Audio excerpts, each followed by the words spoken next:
Well, hello, and welcome to the video. It supposedly was at the Comickkrakk channel, but due to some technical difficulties, we jumped to this lovely channel. So do apologize for people in straight away, whoever was thinking already going to your channel. So anyway, so how are you guys? I am great. Good. Everybody's thumbs up. There you go. So we happy. All good. We all happy. That's exactly how we're supposed to be. Anyway. Yeah. So, busy week of reading for you guys? Oh goodness, yeah. Damien, go ahead. I've slowed down just because of American politics. I spend too much time reading the newspapers and searching the web for more information, but I'm still reading a good amount, but I'm not keeping up with my comics as well as I would like to. So I'm getting that old problem of, when you have a big pull list and then things start piling up that you're letting get behind. But I did read a good amount this week. That's cool. Cool. And at least for one of them, because I saw your unboxing video, Rasa, so I said, I forgot about that. I ought to go read that. Yeah, I was thinking I had it because I only get them once a month. I was like, oh shit, I'm gonna just put it into a video, I'm gonna kickstart this video shit going on. So I wanted to do this, and I get so excited now because there's a couple of things I get, and it's like I just wanted to read it, and because I get like once a month, it's becomes more enjoying and less tiresome, to be honest. So yeah. Really cool. Yeah, it must be kind of nice having that spaced out, hey? So you kind of build up that excitement a little bit more as opposed to every Wednesday, or do you find that you're really missing every Wednesday? I want something. No, I don't want to be every Wednesday. Every 2 weeks would be perfectly fine, but I chose my own. I can do it myself. It's just because I am frugal when it comes to paying for postage. I just decided to do that once a month. And even though my comic book guy is really generous when it comes to postages, because I just ordered this thing, which I haven't finished reading yet because I'm really taking my time. It's actually quite a thicker option of that. So. And I asked him, does he have it? And he always says to me, you can always also buy online cheaper. Like Amazon is like slashed prices. All the other websites, like your favorite book depository is usually cheaper than he's providing. But I decided to support him. I was like, no, it's fine. I want from you. And he's like, even that's why I had like a smiley face on the bag, I think, because of that. I could just go to buy cheaper stuff, but I'd rather have from him, and I don't know that where's he come from, how hard the guy works. So I just decided, and it actually was really, like you guys were talking about, it's quite tight spine, and it is quite tight spine, but it actually opens up really nicely for me. Yeah, hey. So I don't even. Yeah, that's what I had to do as well. Yeah, it just wants to close. It does want to close mine as well, but I honestly didn't find it too bothersome, to be honest. What I really find it scary sometimes with the hardcovers, when you open it, it starts crackling a lot, and I know you need to, because the spine needs to relax, all that really good way of people talking about when they talk about hardcovers bounding and stuff like that. So you need to stretch it out and make sure, and then I do that, and there's no crack, which is feels actually much better for me. And so well, and anyway, talking, I read, I'm less than halfway through, but so far what I'm reading, I'm enjoying. So it's not bad at all. I was you never know who and how is gonna go, but that moment when they showed, he revealed his a sort of identity, who he was pretending to be, that got me really interested straight away, because of the that's suspense kind of thing. Oh, we're gonna find out what's happening, and also his memories. So the memories of his is something like the bullet shrapnel and all that stuff is intriguing. And art-wise, I was very observant when it comes to art again, and I still think his art is less what it used to be. Yeah.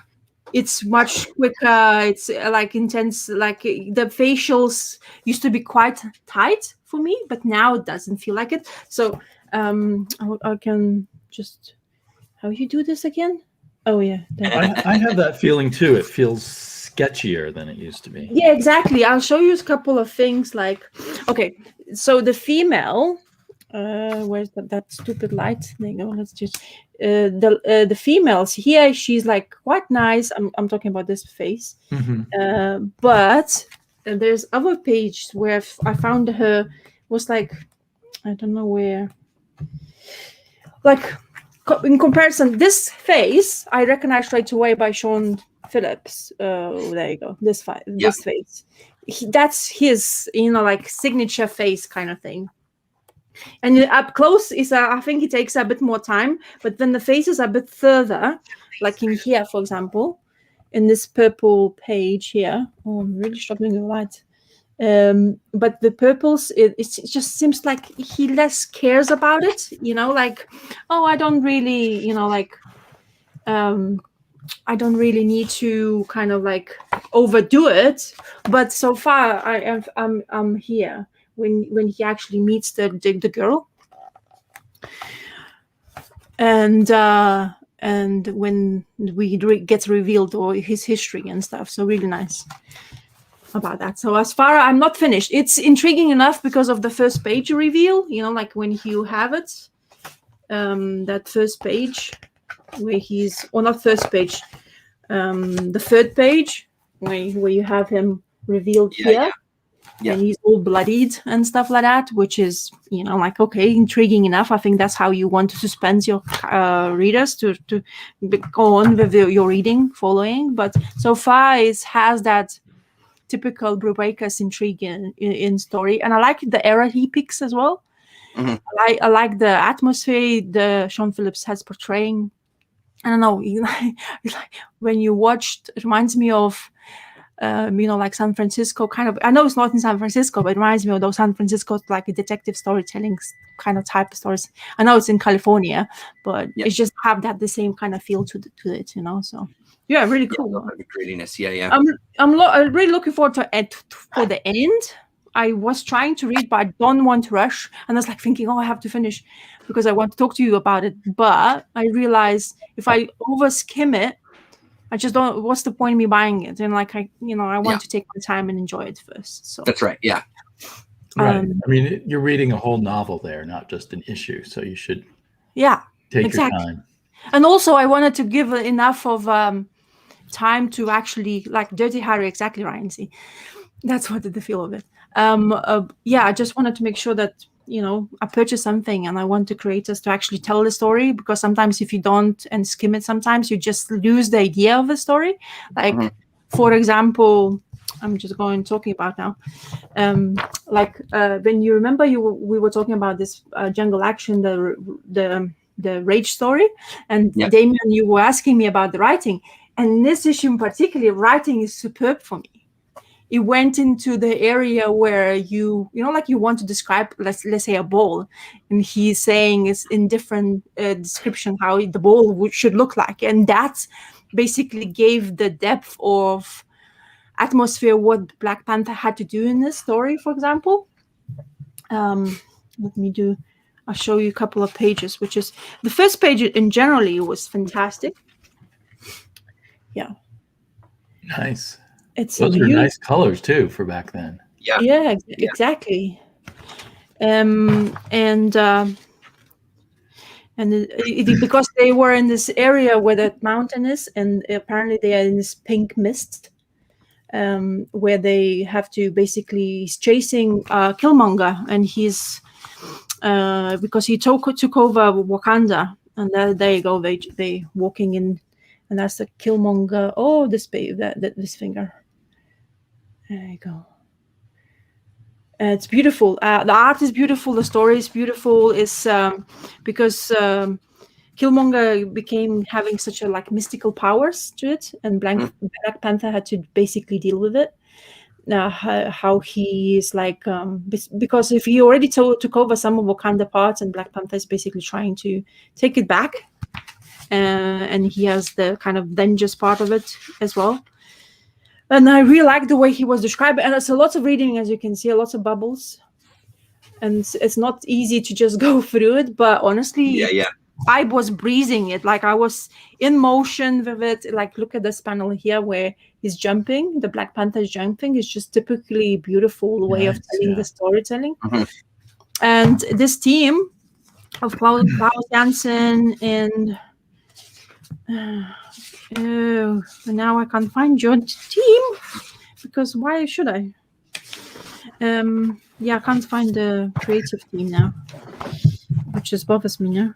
Oh yeah, Rich Buckler and Klaus Janson. That's basically art in here and story and stuff like that. But this panels like this is just breathtaking for me. Yeah, really nice. It's just beautiful. He was attacked by the wolves and stuff. So this is just amazing to see and to look at. Rich Buckler did some amazing work during his Marvel days. He became a little more bland over at DC. Yeah. So you switched from digital to physical? Yeah, because when I read digital and I have actual physicals, then I go read in physical rather, and then go back to digital just to compare. Because if I have an issue of kind of the way it was printed, I rather would go there. It's good mashup, to be honest, of understanding how the colors were working that time.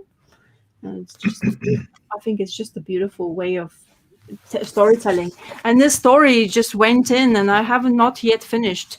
And one of another story, which is number 13 of Jungle Action, was absolutely as well continuous, and with art it seems to be getting better. The front page is just beautifully done. And it's Don McGregor is a writer. Billy Graham pencils in this one. So they changed Tom Palmer is a colorist. We changed the create, but I didn't miss the step for me. It's like they continue having this amazing look to it. Like all panels and all these movements, they look fluent to me, especially in the fight scenes.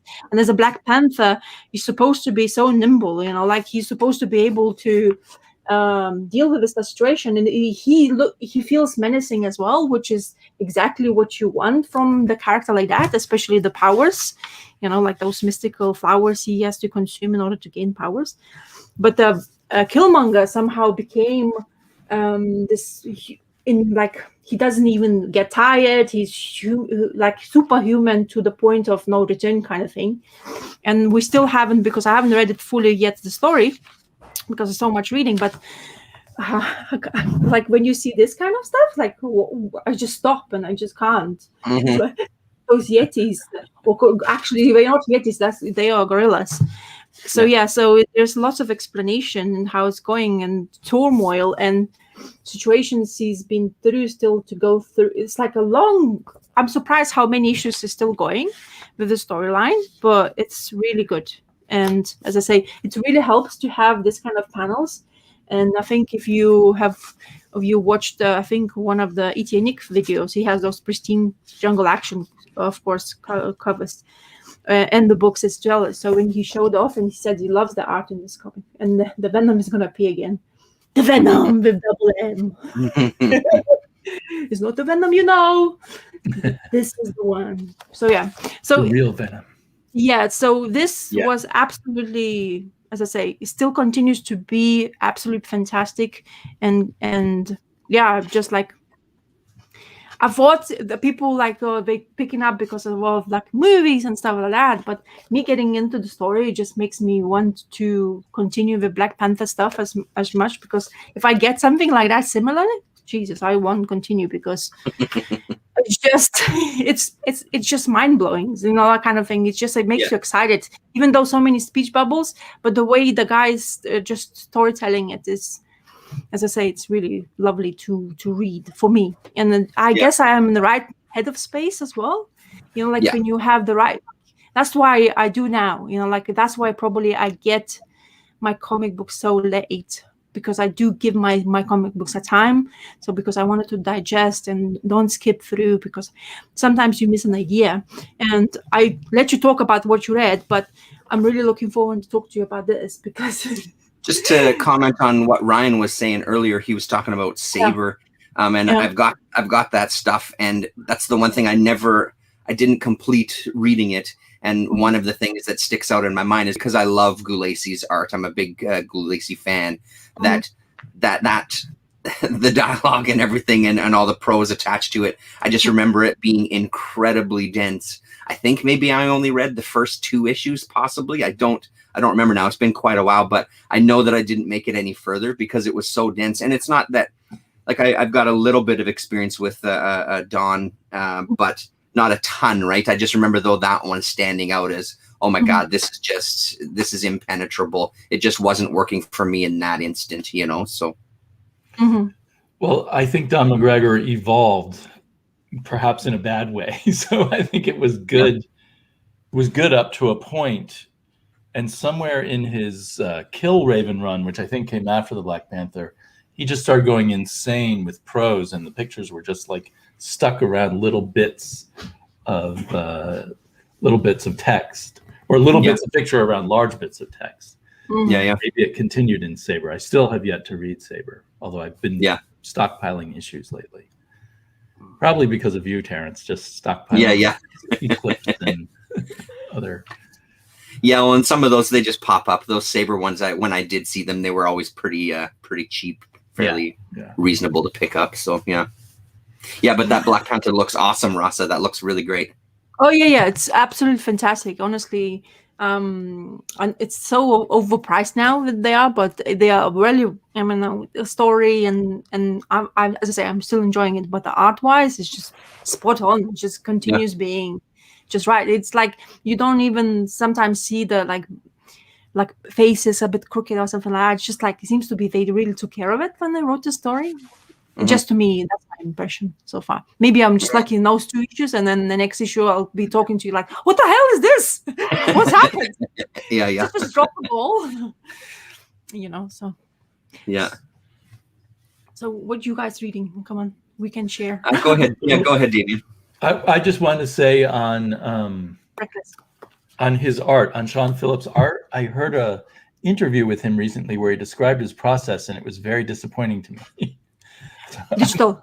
I'm thinking I shouldn't always listen to interviews, but he does, as Ryan mentioned in the comments a while back, Phillips does a huge amount of photo reference. Mostly himself. He poses himself for every panel. So I wonder if he's, even though he obviously enjoys doing these books, I wonder if he's just getting a little bored or something by drawing himself over and over again. But he must have to change the faces of, I mean, he's posing like a woman, posing like a different kind of character. But you do see similar body types recur, and those might be his body type. Well, even the scenes I'm talking about, which I liked a lot, I think it's really, I mean, it's definitely a picture, you know what I mean? It's like, that's like this boulevard, a famous boulevard in by the beach in California. Right, beach or something. Yeah, exactly. So this is like exactly how you would think in those, as I say, that's why I had that feeling, and it works. Like the cinema he owns. Right, that is clearly a traced photo. Exactly, it looks too perfect. You know, like I mean, it's an art to be able to do surroundings and all being asymmetrical, as they call, and everything has to be in line in your eye pure point of view. But I mean, it's easier when you produce, like you take your pictures and then you can trace them out, which is, in a way, it doesn't mean too bad, but sometimes, you know, like your artistic license, how you have it, you can just maybe do a touch up to make it a bit different. But I guess when you're telling the story in era of time, I guess you want it to be more specific. Yeah. It's interesting though, because I mean, he's that artist that I've talked about before, where the first time I encountered his stuff, I didn't really lean towards it because of that kind of photo realistic sort of style. But then I grew into it because Ryan was talking about he's okay with the looser style in this one. And to me, it's looser, but it's not looser in a relaxed way. It feels to me looser in a lazy way, like looser in a, I didn't kind of want to do like what you're kind of alluding to, that, you know, maybe there's a little bit of boredom there. Maybe there's a little bit of fighting for a different style, or who knows what. But because I'm okay with a looser style, I just don't think it works with him, with his art style that he's chosen to go with up until this point. I mean, you know, not every single panel can be a masterpiece. I get that, but it feels loose in a way that's just lazy, as opposed to trying to get more relaxed with it and trying to kind of not maybe rely as heavily on these photo references and kind of give it a little bit of life of its own, you know? Right. Well, another thing. Oh, sorry. No. I just want to point. His like covers are superb, and his actual traditional art, as in the paintings, is absolutely fantastic if he does those. But I guess the time strain for him, in my opinion, maybe he just wants to do it this way. It makes sense. It makes more business. He gets more money out of it. So, you know, like, you find your loopholes how to deal with stuff. Well, then responding to in that interview, he also talked about how he claimed he liked doing a book like this because he didn't have to stop every month and do a cover, draw 20 pages and then do a cover. But I'm wondering if the cover kind of reeled him in and made him tighten up his work. And as he's drawing, maybe without stopping, he gets looser and looser as he goes on, perhaps. Yeah, that's a good point. Yeah. And the other thing is they want to do 3 of these books in a 12-month period, which is a big crunch. So he may be drawing looser just to go faster also. So there could be a number of factors. Which is strange that they would kind of, you know, like, I applaud them for wanting to put out a series of books, but I mean, the thing is, they're at this point in their career where they can kind of set their own pace. They can set their own schedule. It's strange to me to want to, you know, if that is something that's a little too much for him to handle, let's say, it's odd that you would want to put those constraints on you when it feels like maybe they've worked their career to get away from those constraints of monthly books and things. Well, they think he can handle it. They also, it was an interview with both of them. I can't remember if it was Word Balloon or something else. It might have been, there's another interview show podcast listened to. But anyway, it sounded like they feel like it is a big risk, that this is their first time. Well, they put their toes in the water with things like pulp to see if they could sell a hardback without a comic first. And now they want to try, they think it's a big risk to try to do a big, long graphic novel. And so they want to be sure to put out 3 in 1 year to get a momentum going, since they don't have that monthly churn to keep them in the public eye, so to speak. So to that, in their minds, it's still a risk. Even though to us, they seem like the top of the barrel when it comes to high-end indie comics. Yeah, I guess that perspective, right? You know, it's just where you're looking at it from, because it seems to me like it's not much of a risk for them. People are going to come to them regardless. You know, they've established themselves. But I get it, being on that side of it. There's a whole different perspective of, if you're out of someone's eye line for a little while, that's it. They've forgotten about you. They've moved on, you know. And in fact, they were being interviewed by a comic store owner who was doing a book club on them. And he was questioning the economic model of not putting out individual issues. I see. And making them very nervous, as he criticized. Yeah. I think I know which one you're talking about. I should listen to it. I should. I think they're actually on YouTube now. I realize. Okay. It's the San Francisco store that does a big book club. Oh, okay. Interesting. Because the thing is, when, for example, for you, Damien, and I don't know if in Canada it's the same, but that system you have, the Hoopla, which people subscribe, you get it for free. And it comes out, instantaneously at the same time when you come out in the comic book shop. So only sometimes. Yeah, okay. So anyway, but I'm saying that you get it for free. So because you subscribe to that, but what kind of business model do they basically get from that? You know, that's what I'm curious about. I always have been, because seeing that, like us buying it in the hardback, it's quite a substantial amount of money, because it's directed into in substantial comic book, hardcover book you're getting, you know, like it's, so you're paying for what you get, yes, but then if you can get it digitally, and how much, and it's for free for some people, where did the money comes from? Is that subscription? Well, the library is definitely paying money to I see. But see. how much they pay and then how much Hoopla shares with the creators, I have no idea. I'm guessing things like Hoopla definitely don't go on people's royalty sheets when they're working for Marvel or DC or something like that. It's probably all based on actual sales. But I assume that people like Brubaker and Phillips do get a share of it. But no idea how much money that is. It's probably, like being on Spotify for musicians or something. Yeah. I guess you can get exposed like more. I mean, is that another idea? Gain some new kind of readership, maybe. Then that's all. That's always the lure, right? Hey, we'll give you exposure. That's always the con. Those scumbags. We'll get you exposure. Yeah. Sorry for cursing. Apologize. I'm sorry. Yeah. But it's exactly what it is. Kind of similar to what you have with everything else, whatever you do business like, especially like Etsy, for example. Oh yeah, you come to us. We have big market share, for example, but then you pay a lot of things for them, and then you want to be advertised to actually want to be seen, or like YouTube is the same thing. Do you want to be seen by other people, or be a premium more than the advertisement stuff and stuff like that, or gain 1,000 subscribers before you actually be normal person, like visible for everybody to see to you, like on YouTube. So. Yeah, that's a good quote there, Ryan. Artist paid with dies from exposure. Yeah. Yeah. So, Terrence? No, go ahead, Damien. What do you got there next? Yeah. Well, actually, Rasa may have read these because I saw them in your hall. Yeah, I read you the first one. Unfortunately, I haven't read the second one, which was my second one. Yeah. So maybe I'll just keep my comments general. Yeah. We'll talk about the first issue. How do you feel about it? Well, I read the two together, and so I don't see. have a sense in my head of where one stops and the next begins. Okay. I'll stop listening when you stop. No, but I'll just keep my comments general. It mostly applies to the first issue. Then so I kind of had overly high expectations, and I was remembered. Oh, I haven't read these yet when I saw them in your hall video. And did you get this one, Terrence?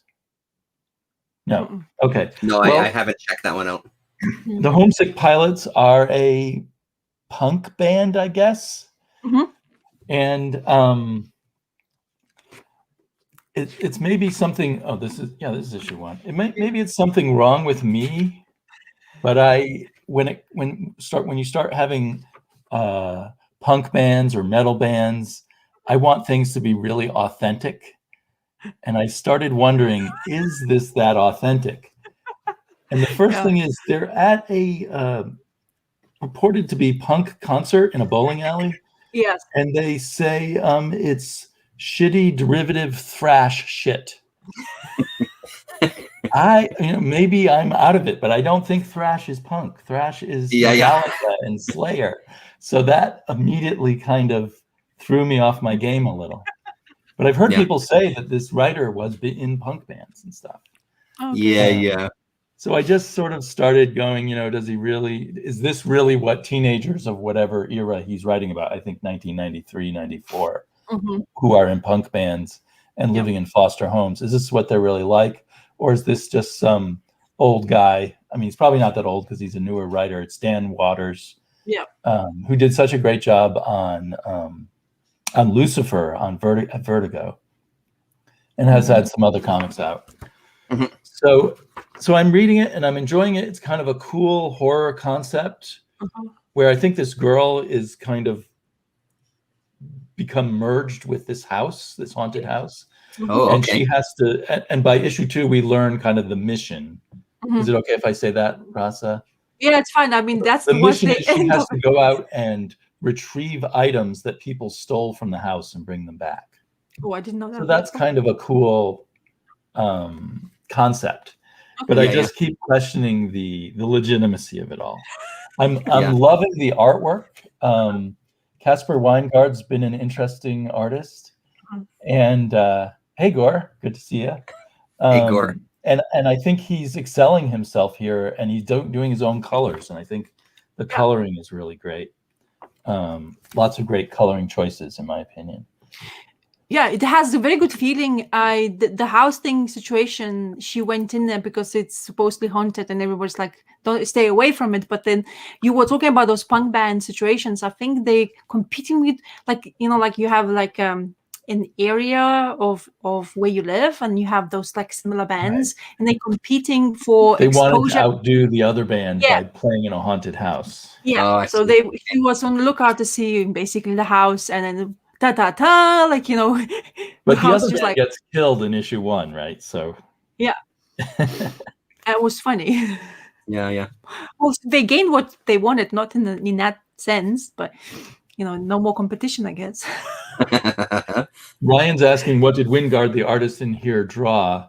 And he drew Limbo, which was an Image comic, and he also, which was very good. And then he most recently did that that thing by Kieran Gillen that was a play on Watchmen for Dynamite. What was it called? Thunderbolt. Oh, okay. Oh, I see. That was like a 6-issue metafictional response, because Thunderbolt was the person who was Peter Cannon Thunderbolt. That's it. I see. Who the person who Ozymandias was based on. So he Okay. got the rights to Thunderbolt, and he did a thing that was kind of like a. It's a very cool one to get. It's now out in trade because it was just 6 issues, and it was kind of like an answer to all of the stuff that's happened since Watchmen and all the metafictional comics that have been around. It was trying to be the metafictional comic to end all metafictional comics. And I agree with Ryan. Just said best Watchmen sequel by far. I remember that that was time. really cool, and I think the art, his art has gotten even better here. Yeah. So I'm enjoying it, but I just had these overly high expectations of like, we'll get a real punk comic book, and I'm not quite sure if that's what we're getting or not. Yeah. It's closer than most comics come to. Yeah. I guess I don't work in corporate finance, so I don't worry about corporate executives being misrepresented in comics. Yeah. I do when it comes to punk rockers and rock people. Yeah, something you have a little more affinity towards. Yeah. It'd be great to have a comic about the noise band world written by Terrence. It would be, well, I mean, that was my hope when what's his name was writing that comic that I checked out, and I'm completely blanking on all their names now. And he's doing that. He's on the new Space Riders as well too. He's writing that. So I mean, that's my hope, having some guys from that world into comics and kind of taking another edge to it. Getting that edge. I can't believe I'm blanking on his name. Anyway, he's the writer of the newest Space Riders. That's the new writer on Space Riders. Oh, okay. Yeah, he did a bunch of noise stuff in the past too. Still does, as far as I know. Yeah. Is his surname Zirit? No, that's the artist. Zirit is the artist. Oh, okay. Yeah. That's an unusual comic where the artist is the bigger star, so they actually put his name first, and then everyone thinks he's the writer. Yeah. I can't even remember. Did he write any of the miniseries? I don't remember if he even wrote the first or second miniseries, or if it was always another writer. It was always another writer, and I heard from Gore about the other writer lives somewhere near Gore and gave up working in comics entirely. Oh, okay. So maybe that's it. Get another writer. Yeah. I have to disagree with Jared. Punk only died in England in 1979. It was very much alive in the 80s in the underground world in the US. And no doubt elsewhere. It keeps coming back. To Gore Vidal's just saying, surprised that younger readers aren't picking up Love and Rockets. It's actually quite daunting, Gore, to be honest, to just type in Love and Rockets and see how much they actually have produced. And you're like, oh, okay, so where should I start? And everyone says, oh, just pick somewhere.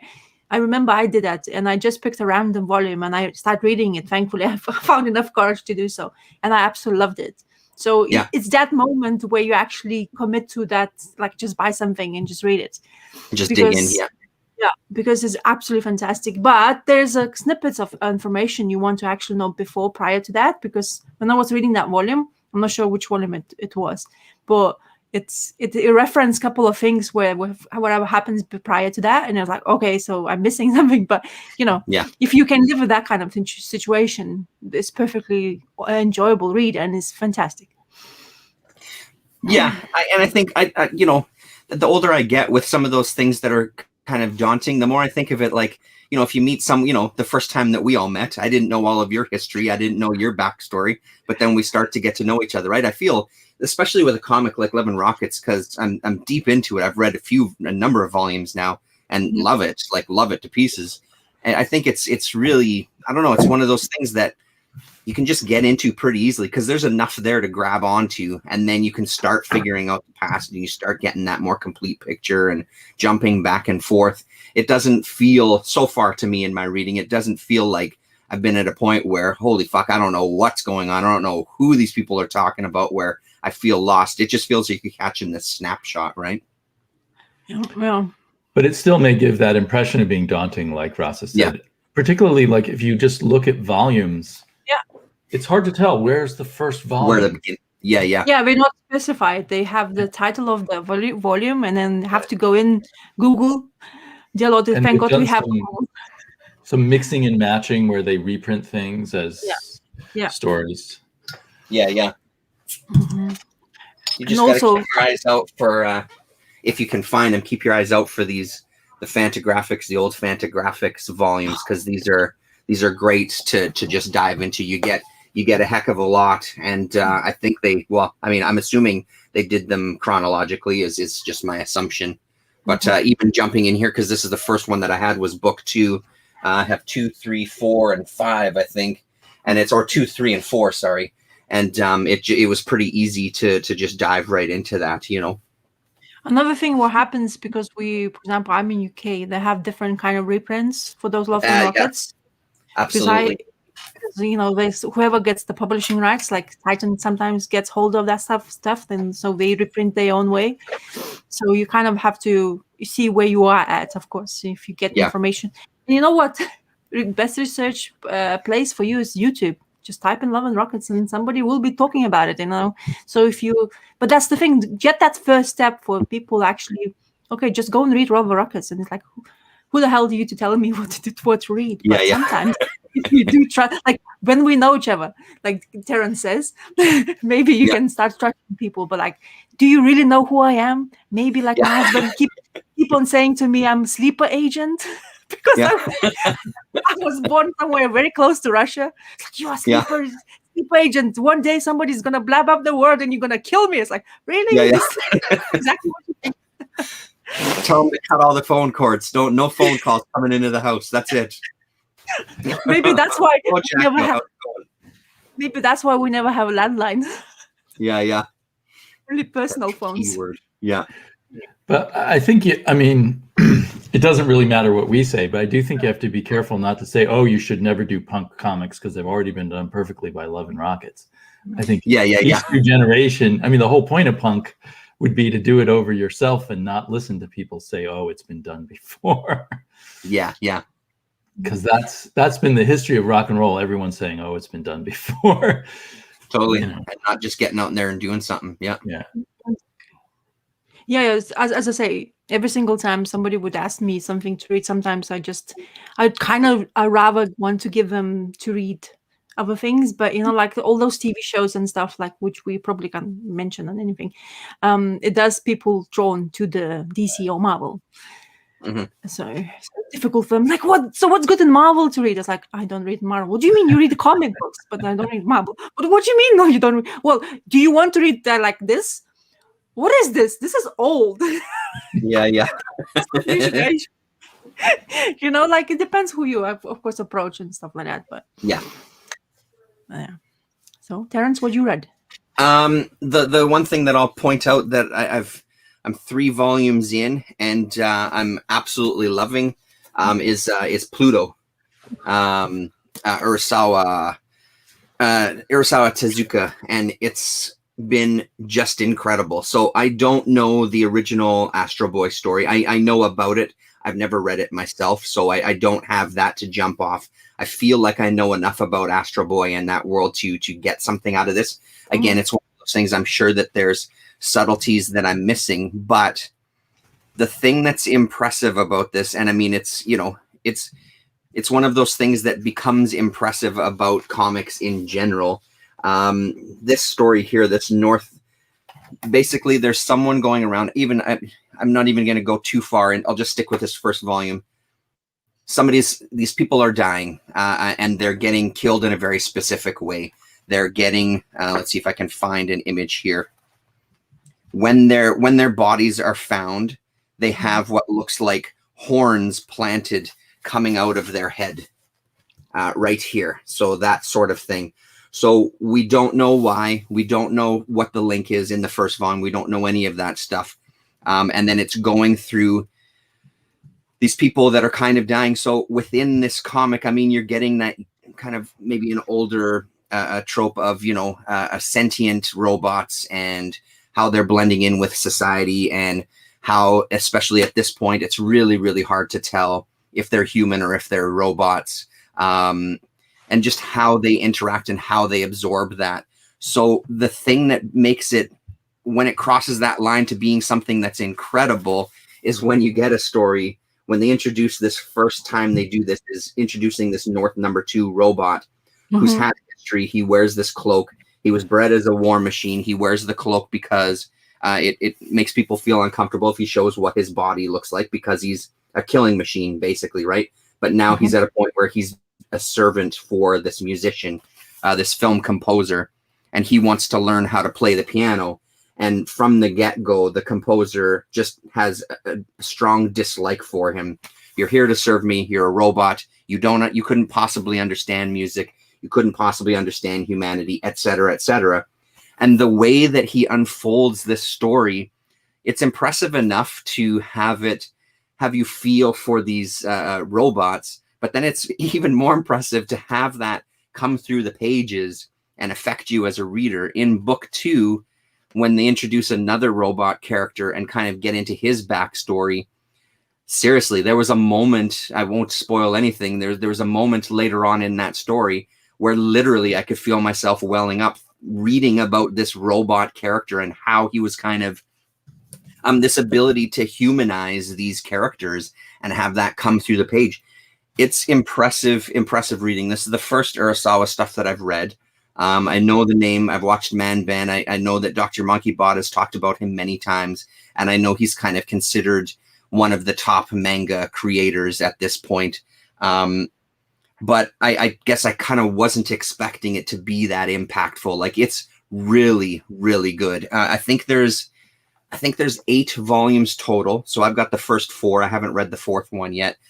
But out of these first 3, I would say that volume 1 and 2 were really, really strong. Volume 3 was good. I found the first 2 volumes really strong, though, as far as an introduction. And then, second and third volume, we're getting more of the story, and things are starting to unravel, and we're getting little glimpses of things. I think it's handled spectacularly. The one thing that took me a little bit was kind of the classic manga reading, right? So you start at the back and you go from right to left. I found myself messing up a couple of times when I would start a new book just because I'm not used to it. But once I kind of got over that hurdle, it's amazingly written. I really, really enjoy it. Later, Jared. Yeah, so I mean, I can't, these popped up on the Facebook Marketplace a little while ago for next to nothing. They're in beautiful shape. I don't know if the guy bought a big collection, collected work or something and was getting rid of these, but they were dirt cheap. So strongly recommended if you're in the mood for some manga. How is it reading back to like whatever? Once I got into it, it's easy. I just found that there was a little bit of like a stutter to start it. I found the first couple of pages I'd really have to focus on where I was reading, because I found myself reading it incorrectly and having to go back and read it again. But once I was kind of 4 or 5 pages into it, I got into the rhythm and it was fine. It worked really well. I mean, once you get that rhythm, and I like the way it feels like manga works a little different than other comics, even European comics. There's a different kind of flow to the writing, I find. I don't know what that is exactly, and I wonder if it has something to do with the art style. I'm not saying that all of the art looks the same, because it absolutely doesn't from creator to creator, but I do feel there's a little bit of there's something that holds a lot of the artists together, where there's some similarities and then there's some variations on a theme. So I wonder if that has something to do with the ease of flowing through a story, where you're picking up some of the, it's rare that it feels like it's rarer that you're going to find someone that's dramatically different art-wise. Not that they don't exist. It just feels like they're all sort of in a wheelhouse to some degree. So I don't know if that has something to do with the flow, but once you get into it, it reads really quick. Yeah. I've read very little manga, but I've read some recently. And what strikes me is compared to, like, say, reading Brubaker and Phillips, it's not very dense per page, the amount of information they give you. So page by page, it goes really quickly. But then I realized if I buy these manga new, they cost $10 to $15 a piece, and they actually read faster than a American graphic novel. Yeah. So I'd have to spend a lot more money. I was just looking to see if Hoopla had Pluto, so I wouldn't have to pay for it, but they don't have it. Oh, they don't have it. Oh, that's too bad. So I have to look for it used or something. Yeah. I mean, the price on these ones, it's $12.99 US, $15 Canadian. So yeah, you know, it's not dirt cheap, but I would say that's around the graphic novel. So yeah, that's a good comparison for sure. And I think, like, with that simplicity, because you're absolutely right, it feels like there's less information somehow, and it's some sort of weird alchemy.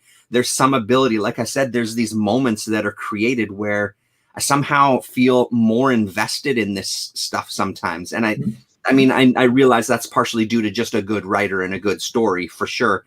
But there's something about it. I feel really invested with these. You know, it's kind of top-notch stuff. I've read a fair bit of manga at this point, but this, for me, this would be something that I would recommend to kind of someone who's looking to get in because of just because of the story, just how tight it is. And I mean, who knows? Maybe it falls apart in volume 4. I have a feeling it won't, because it's a strong start. So, so it reminded me, Terrence, is Dr. Monkey, but did he finish reading? He did. Yeah, he read all of them. Yeah. Okay. Yeah, he does read really quickly. So yeah. Yeah, that's what he has. I looked it up as well to see the prices in here. So far I've seen for how much? £7, £8 for volume 1. It's not bad, really not bad. But I agree with Damien. There's those Berserk, those Berserk hardcovers now coming out, which is really intense storyline. Which I actually I actually watched anime movie first. Yes. But I've seen some people like reading it and showing that inside, and I love hardcovers. I just realized how much I enjoy hardcover, and then I was like thinking maybe I should get it, but then get reminded of how quickly it reads. So like, is it really necessary? Yeah, I bought this at my shop. It's the first paperback of Berserk. Yeah, and I found it interesting, but then when I looked at the back cover, it's like, oh, I paid $15 for this, and I'm going to have to buy 40 more volumes to get the story. And I didn't like it enough for that. Yeah. Well, and I was just going to say that's exactly the thing with a series like that. It goes like it goes a long, long time, right? Where it might almost be better to get the collected, which is also, again, with me, even with North American comics, it's great getting this stuff that's a little more condensed. I like that there's only 8 volumes and there's going to be an end. I like that it's going to be something that doesn't go on 100 books or something, that I have to, because I mean, some of that manga stuff, it's gone on for years, right? It just goes and goes and goes, and volume after volume. So the few D&Q stuff that they've done, Damien, is pretty interesting. There's the one guy, Yoshihiro Tatsumi, I think. Ryan will probably correct me. They did some hardcovers of his. His is really interesting stuff. It's definitely darker. It's darker side of humanity type of tales, but they're fascinating as well. All of these short stories. Short stories. Okay, that's much more appealing. Yeah. You'll have to type that name to me on Twitter sometime, because I'm not. Yeah, for sure. Yeah. I think Ryan just mentioned it, didn't he? This guy? Tadao Tsugi. Yeah, that could be. It's just out of my visual range on the bookshelf. But I'll definitely send you a couple of pics there, Damien. Oh, apparently it's his brother, Tadao Tsugi. There you go. The whole information by Ryan C. There you go. Perfect. He's a walking encyclopedia of the non-mainstream. Yeah, it's true. That's great. It's so helpful when you don't know what names. Like, oh, what name? What? Yeah. What else you got there, Damien? What else did you read? Okay, well, Rasa, did you get around to reading this? Oh yeah, I didn't. I for sure I wanted to go for it. So yeah, and I guess partaking a little bit in Japanese culture, but in a very different way, where I'm gonna. Where these are all short stories. Yeah. That so this Wanderer's Road, which is reprinting some select old Usagi that are colorized. Each story has been a short story, but they're all connected by the appearance of this lizard creature. Eep. Eep, is that his name? No, it says. Oh, what is his name? He says Eep all the time. That's why I keep on saying that, because I think he did give him a name, but now I can't remember what it was. I'll tell you. It says in this issue actually. Where's that page? Oh, give me. What is? I can't read. Oh my god! I know you're thinking 6. Come on. I can't find it. I'm sorry. It's not important. We'll call him Eep until we think of something else. But each one by itself is kind of a simple story, but very satisfying. And then when you add them all up, this Eep character starts becoming, I don't know, I feel kind of a emotional connection to him now. His name is Spot. Pot? Spot. Spot. Oh, yes. okay, Spot. Yeah. Not so clever, but maybe that's why we don't remember. And this time the bizarre central character along with Usagi is a blind pig samurai whose nose has previously been cut off by Usagi, and he has a false nose on. Yeah. Which is disturbing. Yeah. Really? Hey, that's crazy. That's pretty interesting. Yeah. So I don't even know where all of the source material for all of this would be, whether, how much comes out of Stan Sakai's brain and how much he draws off of, Japanese traditions that I'm not aware of. But it's just, the more I read Usagi, which I'm still very new to it, so I probably now read about 18 or 19 issues. I just love it more with each issue. How did you enjoy this issue? This is it's becoming my favorite, to be honest. Every single time I see it, I'm gonna get. I want it. And honestly, saying about that, like you were talking about, like was gushing about getting that hardcover, but apparently now they're coming out with it's not hardcover, but in the trade form, but colored versions of retelling of original stories. So I was like, maybe I should just, because I honestly, I love the colors. I find them really kind of like, it gives the sense of, as I say, it just atmosphere more, especially in these kind of sets. I know in black and white would be looking great, the scene at nighttime, but that bluish color just gives you that maybe emotional part as well, which you sometimes lack when you don't have any color. But in generally, this is becoming one of my favorite things to get now, and I want to. Hopefully, they'll keep on release those mini stuff because I want to get them in this format. I really like reading it. It's funny, it's endearing storytelling as well, and the samurai stuff. Even so, sometimes gruesome with that samurai pig.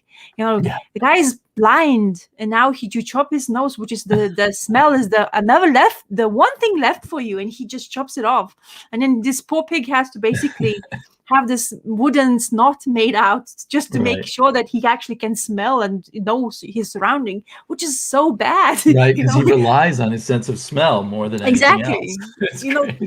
It's so. It's so terrifying, even thinking losing your sight, for example, for people who can see and stuff like that. But knowing that you can't see and then you can't even smell and stuff like that. You can still hear, which is okay, one thing, but still, you want to have that some abilities to basically survive. And he's I mean, the story when he was saying about that, how he chopped his nose before, the story he basically, that Samurai Pig was coming after the Usagi, like he said, mentioned it. He came like, I'm gonna kill you because I want to prove that I'm the best samurai there is in existence. And they had a duel, and unfortunately, of course, because it's Usagi's book, Usagi won. So because he's so good at it. And also now with this Usagi Yojimbo and everything printing, I guess is beginning TV show now on Netflix, isn't it?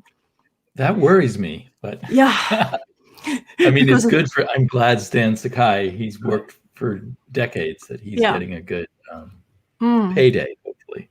Yeah. But and maybe it'll be a great show. It'll be easier to adapt than most into a bunch of short stories, of course. Exactly. So am I right in assuming that he has a really big role in the Netflix show as well, or is this just kind of how involved is he? That I don't know. Yeah, okay. I didn't do any research either, but he was extremely happy when he was putting that news on Twitter.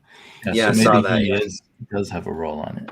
Yeah, so I mean, at the end of the day, the guy's been known just doing this for how many years he's been doing it, and I he think realized over 30.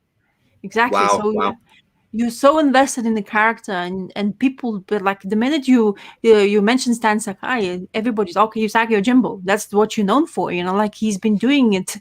And then if he gets that exposure to this kind of like workhorses, I call them, as the creators, who continues to doing whatever he believes in and gets that exposure in Netflix, and hopefully, like we say, gets the money. Please do, because at the end of the day, it's 30 years in working, like to get that proper payday, for God's sake. So yeah. And I've encountered him at a comic convention. He seems like a great person, a really, really nice, good sense of humor, happy person. Yeah. So it's nice to have that happen to someone like that. Exactly. Yeah. So anyway, that's kind of my. Well, it's great that there's 2 comics coming out every month on it. It's kind of the thing I look forward to the most now.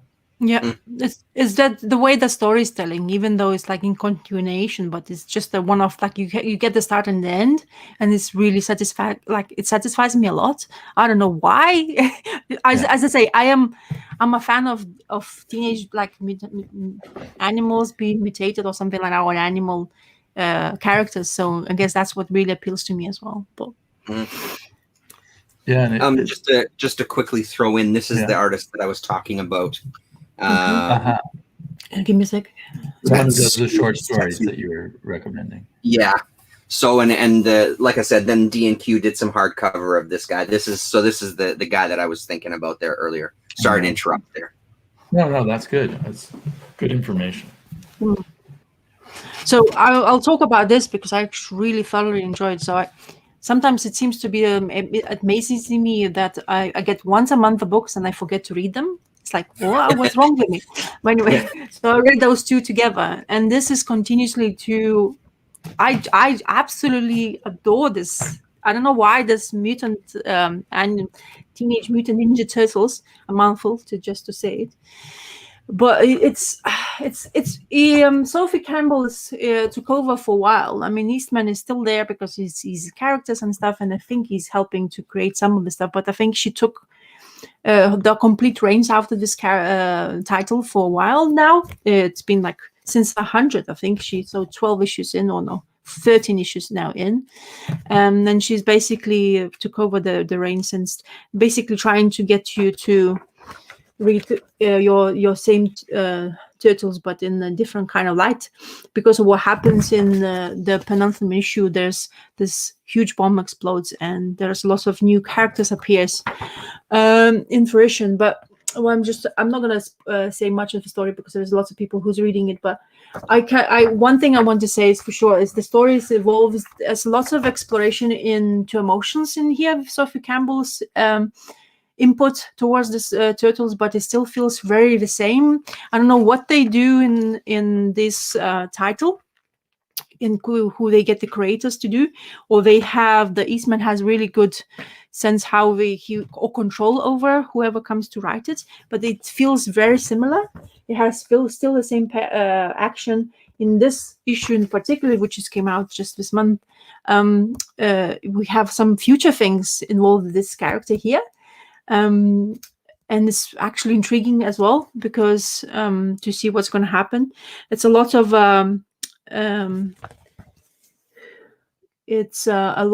emotion, as I said, and they dealing with them being like a lot of humans became animals.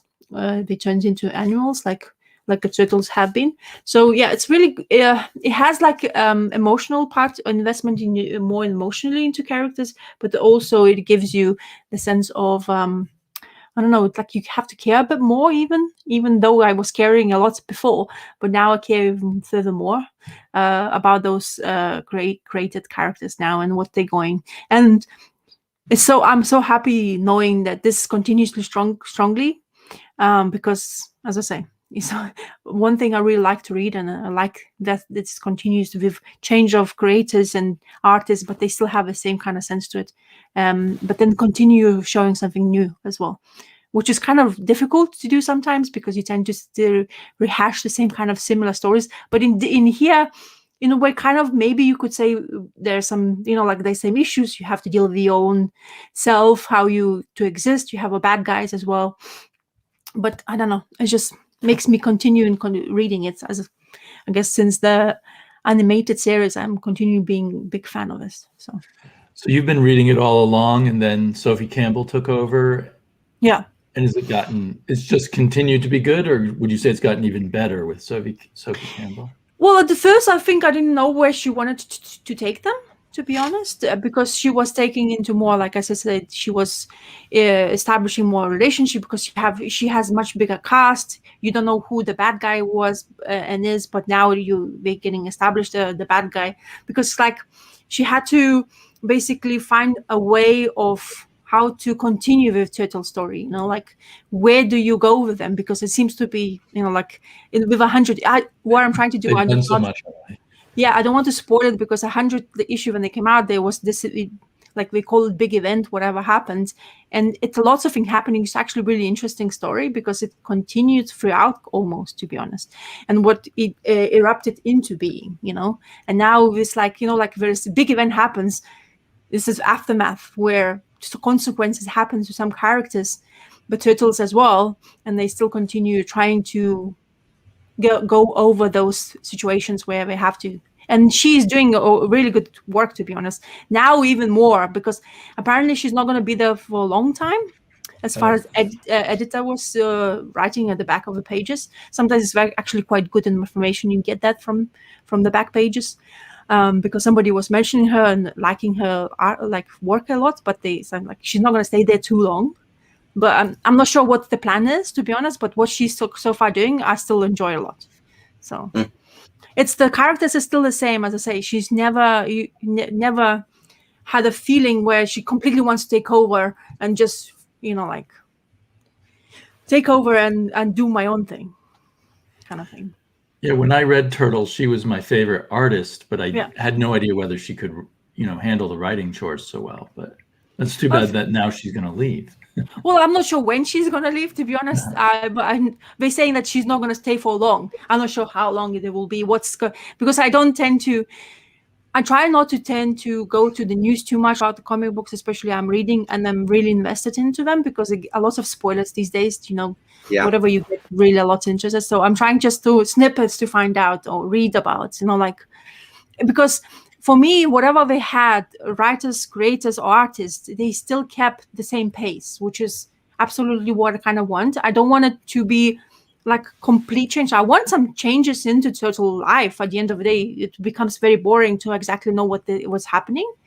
And then the times when she started writing a couple of issues at the beginning, it felt kind of like too stale. Like it seems to like she didn't know where she's going to take them.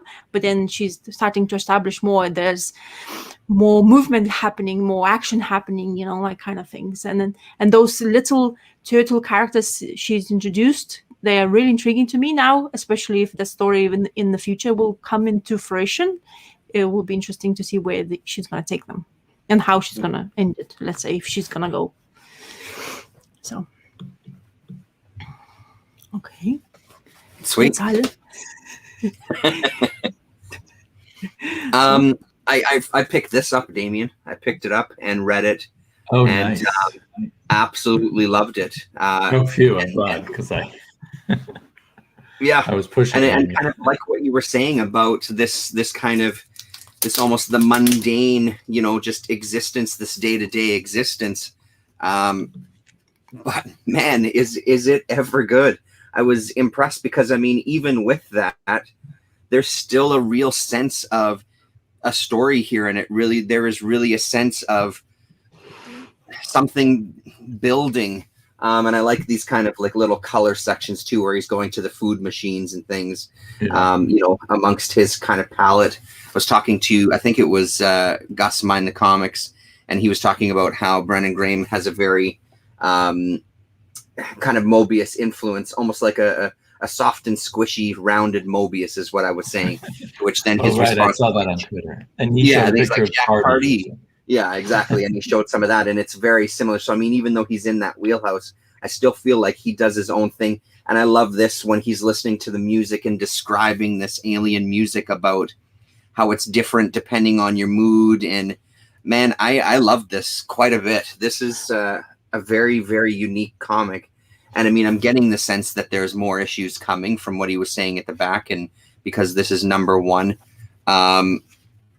But I'm signed on for it. I don't quite have an idea of where it's going to lead, or if it's going to lead much of anywhere other than kind of following through his day-to-day, which if that's what it does, I am 100% fine with that.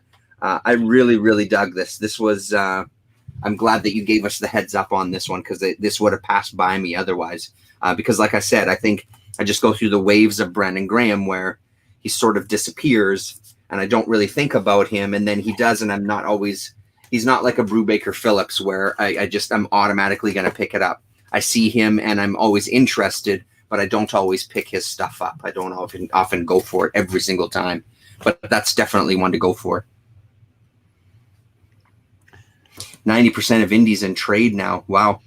That makes a lot of sense, because you can get Marvel and DC digitally, nice and cheap, and a lot of indies read better in trade, are more written for the trade. I'm clinging to liking that monthly and weekly buying of comics, but it isn't the most efficient way to do things, and the most economical way to do things. Well, talking about made for the trade, like you were mentioning, this comic book, remember? I'd like the way. It's frustrating to me, but after reading this, is actually exactly what I know I'm gonna get from Terry Moore. It's actually was like you said to me, if I would people. I actually got a bit confused where the story started. I think it's kind of brand new characters, to be honest, because the way it goes and flows. But in generally, when Zoe got into action in this comic book, it was exactly what I expected the character to be, and it's this wicked look of Zoe's where it just makes me always giggle. And see, but this comic came into pace really quickly after just that first, like when this scene happened, this female and male co-workers together. I got a little bit because of her. She was part of some of the Rachel Rising storytelling. So yes, it's for sure.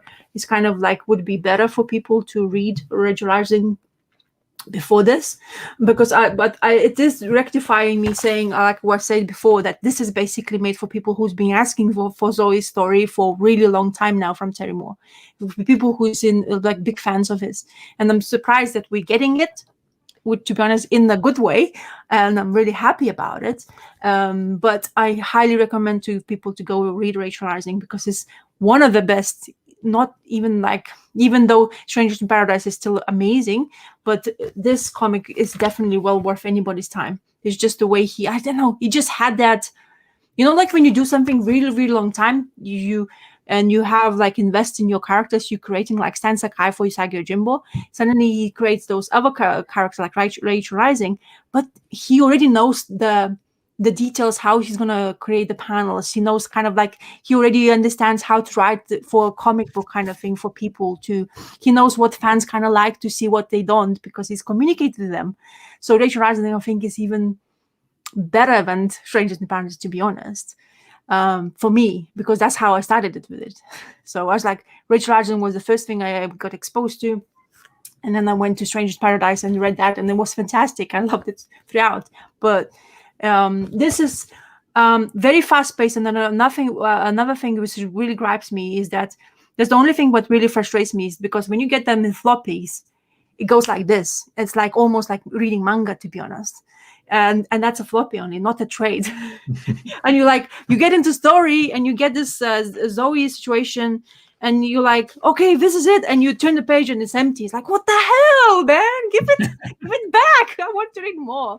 And that's what he does. He does it all the time in single issues. He's done it for 5 years. He's done it for whatever, other creations he created it when you read them in singles. So I kind of understand people just going with trades on his stuff, but I want to support him because he's the similar to kind of Stan Sakai, but he's the one man's band, to be honest, and he's trying to push that out to people to see. And he has really a lot of people who read it really follows him throughout and starts to invest in him, even triple dips and quadruple drips with his stuff. Whatever he's coming out, like, look, I'm getting this amazing hardback thingy, and like everyone's like, oh my god, I want to get it, and suddenly it's just like 5 minutes it sells out, and you're like, whoa. And he even does the video himself on YouTube. It's like, whoa, guys.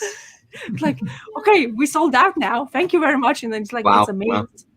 So yeah, but that's honestly great. I'm not really sure what's going on with the story yet, because she's like she's gonna go help Zoe. Zoe's going to help one of her friends. She got a call, wait for me, and blah blah blah. But what's that beginning of it? I got a bit confused too much, to be honest, because I wasn't sure where he's gonna take it with that. But knowing him, next issue you're gonna get like explanation and something to get hold of again, and he grabs you again, and then he wants you to basically continue reading it.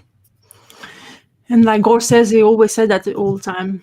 He's always recommending Rachel Argent before, because Rachel Argent is 150, 60 issues long, which is a lot of investment in time. Yeah, but it's a very good soap opera comic book too, if you into that kind of stuff, emotional part. But yeah, very good.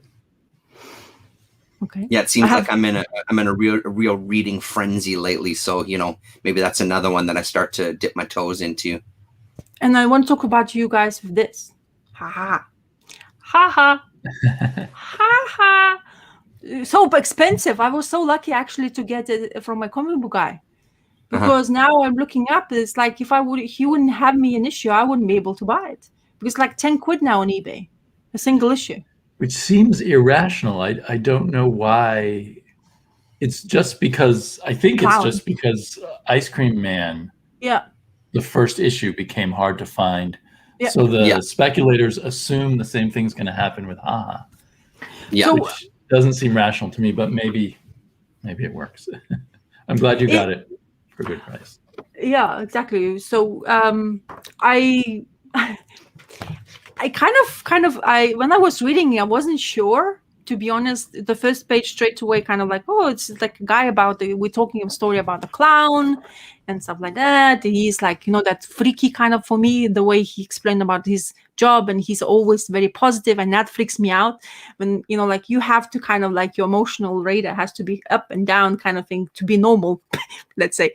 But in him, it's like always positive. He's like, has family, he's doing his best to be doing the job as a clown and stuff like that. But then he goes back to work in his like place where he thinks for sure is gonna get a job, like continue having a job because everything is gonna be okay because it's so positive, and suddenly everything just bad goes from there. And the minute he just like gets bumped in the head, then he gets, and that moment when the bank robbery starts. And you have this page. I know it's a little bit.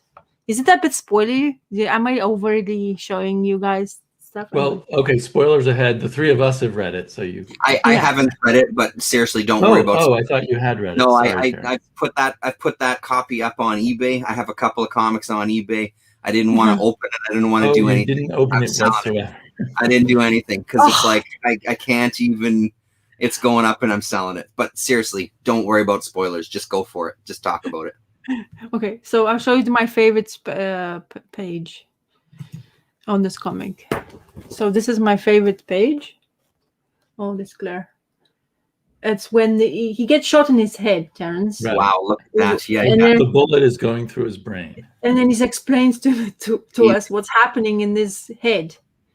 Basically goes through this area of the brain and this area of the brain, like poof, and then take over, and he sees the stars, and it's little like himself as a little clown.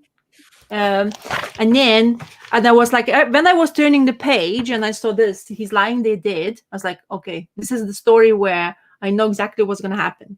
And what he does, which is kind of spoilery, to be honest. This is the big spoiler part. Yeah. He's alive. Uh-huh. And then I kind of knew it. It's kind of like says the way, the explanation in the brain thinks, oh my God, he's going to stand up. Are they going to do this? I flipped the page and they did it. And then what's happened? Yeah. The art is really cool. I'm really sorry for my glary showing you of the art. Art is great, but what happens after that injury? Like he gets checked up. Everything is but doctor saying, no, you're the luckiest guy in the world, which is funny because the way they were telling the story that he's so positive, and suddenly everything bad happens, but then one thing happens to him, and he's the luckiest man in the world. The bullet went through his head, but nothing was touched. Like nothing really bad happened to him, accordingly. And then he goes home and he starts seeing people in a different way. How he's gonna do that, I'm not gonna say. I spoiled shitloads a lot. So, but that part for me, what he sees after that, when he goes back home, being like with his head or the bandaged up, like go see his family and blah blah blah. But the way what he sees after that, that's very. I think it landed to the story. Where you might go with it, or you can question where he's gonna go with that. The writer of this comic book. So I enjoy that. Huh. And Damon, did you enjoy that part? Yeah. So I think I read the whole thing through the lens of having read about 24 issues of Ice Cream Man. Oh, I see. Okay. And so I don't know if it would hit other. So I'm used to his sort of surrealism that blends with the sad parts of real life, like the bad marriage and the bad job and stuff. Yeah. Mm-hmm. And so I felt like this was a new twist on that same kind of thing, and came off very different with a very different artist than he normally works with. Yeah. I feel now listening to you that I need to reread it and try to figure out more of what happened. Like, did the bullet really go through his brain and nothing happened, or was that? Well, the way he explained, okay, is supposedly I can see on this newly lined internal road of, well, wait, that's not a line, but yeah, it's like exploding bow shards throughout the whole superstructure, lightening my neural pathways. So the bullet does explode, kind of thing. When it gets in an impact, you shouldn't be, well, sure, like if it impact just here, but it meant because apparently it entered and went through it. So how he exploded out of it, that's another thing. Do you want to overly think about it? You can, but I think it's what's next issue will be hit or miss for me on the series, to be honest, because what he's seeing after that, it's really kind of weird, but what other people will be like, how he's going to react, because he's so happy-go-lucky all the time from the beginning. Then everything bad happens and he's still happy. He goes back to home, even though without a job, no money in his pocket because everything was ripped apart and taken away from him. But he's still very positive, even though because he survived. And I guess everybody would have if you live through the bullet. But the way what he sees afterwards is intriguing to me to see where the writer will take that. Is it just a one-off thing because he'll just recover? But I don't know if the story's going to continue next issue. It was billed as a series of one-shots. Seriously?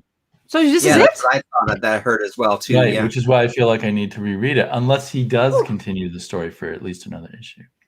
So it's billed as well, yeah. I mean, there says next issue, but that's a completely new character here. Right. So it's billed as every issue by a different artist. 6 issues, 6 different stories about clowns. Oh, so So okay. that's why I feel like I need to reread it. Oh, I see. So well, now I want to read again because I want because I kind of expected it to go on because the way Yeah, she's it talking does to feel him. like there should be at least one more issue to this story. Because when the way he ends this, let's say the story, I mean, I have never read his Ice Cream Man because I'm stupidly waiting for hardcovers because it's probably never going to happen. But anyway, he's ending the story because otherwise, tak tak tak, and you're like, okay, so maybe you should tell me, maybe you can continue the story. But I guess if you, because as I say, when I go buy comic books, I read them, I just don't have too much information upon them, and this is what my brain's basically digesting and spatting out after that. So yeah, well, so that's why I was saying I'm reading it in terms of Ice Cream Man, where every story was a single story, but with some connecting threads. And so that made me think. I guess I was kind of in a rush when I read it, but it made me think I need to go back and read the early parts of the story to see if they're telling me more about what really happened at the end. Yeah, exactly. I mean, it's kind of bizarre. It was kind of a bizarre scene too, where his best friend mugs him rather brutally and takes away his last money as they've both been laid off from their jobs. Well, it wasn't last money because he hidden his last check in his pocket. Right, you're right. I forgot. And then he went to the bank saying, "Oh my God, I'm still lucky, like I'm still happy-go-lucky. I'm gonna go and get the check, put in the money back into my account." But then in the bank, the robbery happens, and you're like, "Oh shit!" And you're like, "For sure, know that things really bad are gonna happen because like you are so positive. There's no way."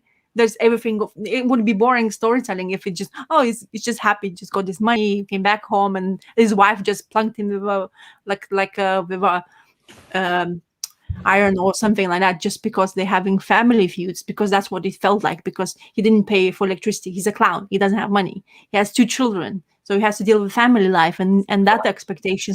But he's continue being very positive because he's a he's a clown. Oh He my has this God. That amazing. sounds like a hell of a bleak story. Like this guy who's so doomed and doesn't realize it. Wow. Yeah. Yeah. And he never takes off his clown outfit either. Which Yes. Yeah.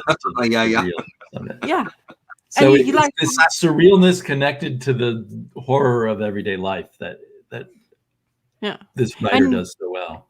So that part of it, like, just being in his clown costume the whole time, did you feel like that kind of was a little heavy-handed in that way, or did it still read okay? Because I mean, I think my initial reaction was definitely interest. I did pick up a single issue of Ice Cream Man to give it a shot, and then it just because I've heard about it, it just seems like this thing of this clowns. It seemed a little hokey, but it sounds like it didn't read like that whatsoever. I mean, it sounds pretty grim, to be honest. It sounds pretty intriguing.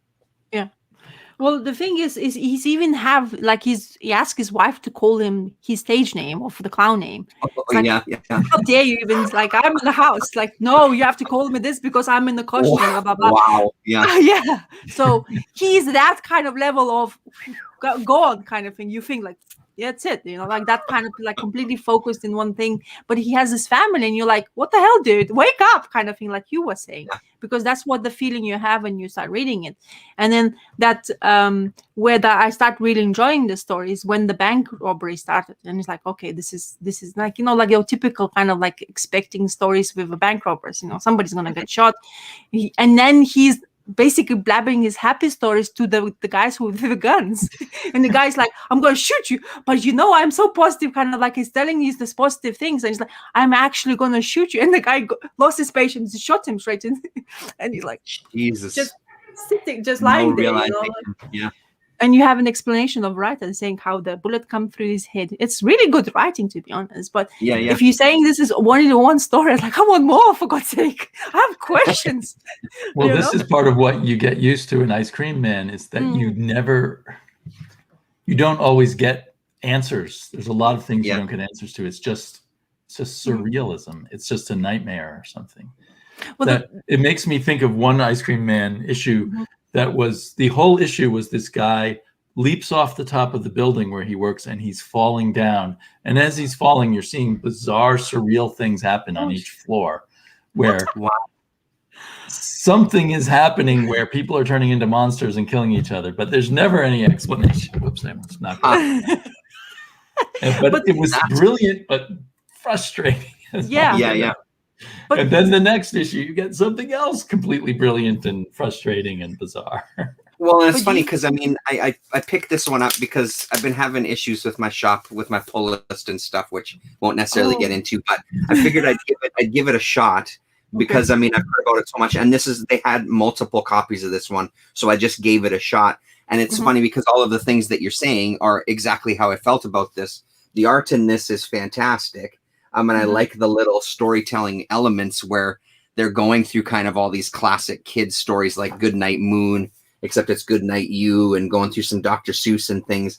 But I found like, surely I'm missing something. Like, surely this can't be how it begins and how it ends. Like, there's got to be something that's happened before this. So I found myself, and like you're saying, Damien, you get used to it.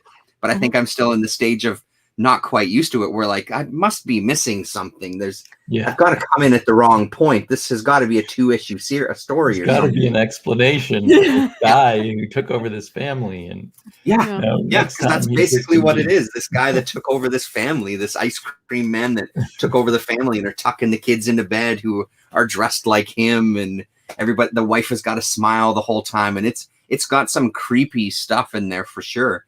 I'm interested to get more. Well, there's so many of them come out already on trade paperback. It's like 5 of them. It's like, why there's no hardcover? They only put 4 per trade paperback, which is a bit chintzy. I see. Oh, yeah. I see. Yeah, so that's kind of a bummer. But it's almost like he's playing a joke on you in each story. It's like he's playing with your expectations and totally screwing with you. Yeah. But do you think, because Damien, you've been reading how many issues that Ice Cream Man has, but do you think you have like a kind of like sense of understanding how the writer is? Because at the end of the day, like you already like, oh, this is probably finished, because you already know that you have read Ice Cream Man so many times. So do you think maybe you don't have so many, like you start like, okay, maybe I know what his twist is going to be kind of like, I don't know if I'm explaining that myself. I'll start thinking I kind of know what's going on here, and then he'll throw me off again. Oh, I see. So Gore right there said, each ice cream issue is unsettling. There's no hope. The only resolution is despair. I enjoy it. Yeah. But oddly, the last maybe 2 issues, there was a hint of hope. Like there's one guy, there's an issue that is sort of a tribute to the Watchmen in some way. Okay. And the guy's a private detective, and in the end, instead of solving the case, he just goes back and makes his marriage get better. But there's a hint that that's not going to go well in the long run. Yeah.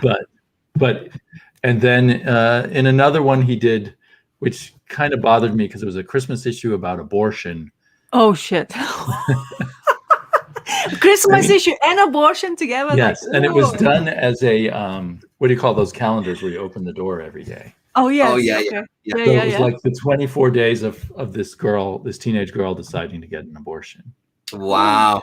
And it was a little rough for me at Christmas time, and I understand, needing choice for abortion and everything, but I feel sad because I think of family members who are adopted, and what if someone made a different choice? But anyway, but at the end of the day, that girl kind of got a happy ending. She made her choice, and it worked out well. It didn't go bad. I kept waiting for it to go badly for her. But that's really good. But almost every issue, it just goes bad. It goes bad. Yeah.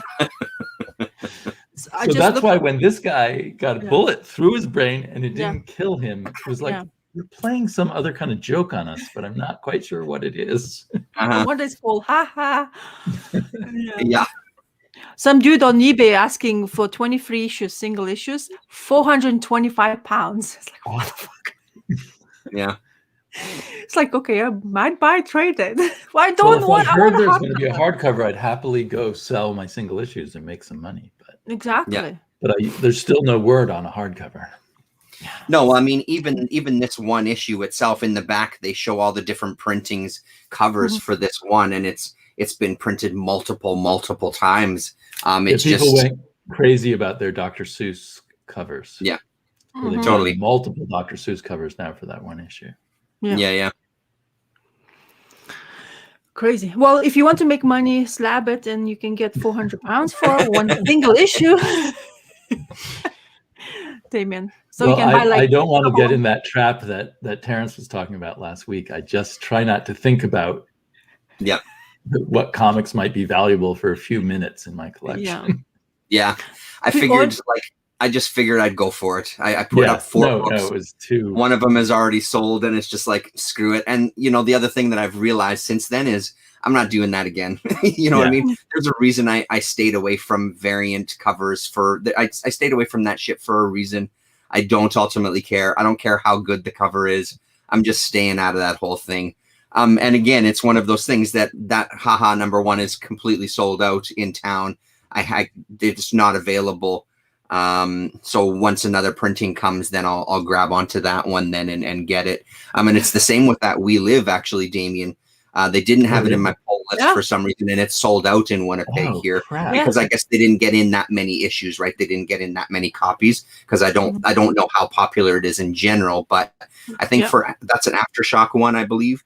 If I'm remembering correctly, they don't carry a lot of Aftershock, period. They don't carry like 20 copies of each issue kind of thing. They have like 4 or 5, something like that, right? So and there's no more to order. They're sold out completely on the No, they're ordering more. They're ordering a copy for me. It's still available. Okay, yeah, just not here in town, unfortunately. So, and I tried a few of the comic shops. People just don't carry the Aftershock stuff here in town as much. I don't blame them. I mean, it's hard for the comic book shops when there's so many of these indie companies now. Yeah. They don't know which one's going to take off. My shop owner complains about that all the time. It's like, well, I didn't know this thing was going to become huge. I only got 2 copies. Yeah, exactly. Yeah. Yeah, I can't get it as well. I was trying my best because when you showed and talked about it, and I was like, oh no, I really do want to have it, but no. I tried twice. Terrence was talking about it. Like, okay, I'll look. No. You talked. I was like, I'm gonna look again. No. It's like £10 an issue. It's like, nope, not me. Not doing that shit. No, I'm not that desperate kind of thing to have in singles. Do you know what I mean? So maybe if some people, I say, they go and trade waiting time, it's actually sometimes makes sense because you get to a lot of times I remember being quite frustrated if you miss out on something, kind of like, no, I just want to just read it. It came out this week. It's not there anymore. What the hell? It's this week. I wasn't missing kind completely of gone. Yeah. And your that comic you have in the UK, we're selling somebody asking £220 for a single issue. So just because of this orange face on the cover, of course, you have to. Sometimes there's the asking price and there's what you can really sell it for. Well, and that's kind of the route that I went. I put to buy it now, but all of them I can accept offers. So one of the comics I sold, not that one yet, but one of them I sold, and it was one that I was almost gambling on. It's not really one that's worth a ton, but I put it up there and actually did okay on it. So what you got there, buddy? Oh, so they're the Apple sorry, a little visitor here coming with treats again. And then we're making this way. There you go. Then we're making chocolate chip cookies. Oh, and my goodness. And some of them we're gonna think to put some marshmallows in. Oh my goodness, that sounds amazing. I want to just come to the computer right now and have these So these are so they turned out not as so they're really good, but they didn't turn. Look how. Are you kidding? They look incredible. They look amazing. All right. And they're apple ones. I would love to try one. Thank you very much. I appreciate it. Oh my goodness. Here we go. Taste test time. Your dad's a lucky man. Yeah. Oh my goodness. They taste like little mini apple pies. Good work.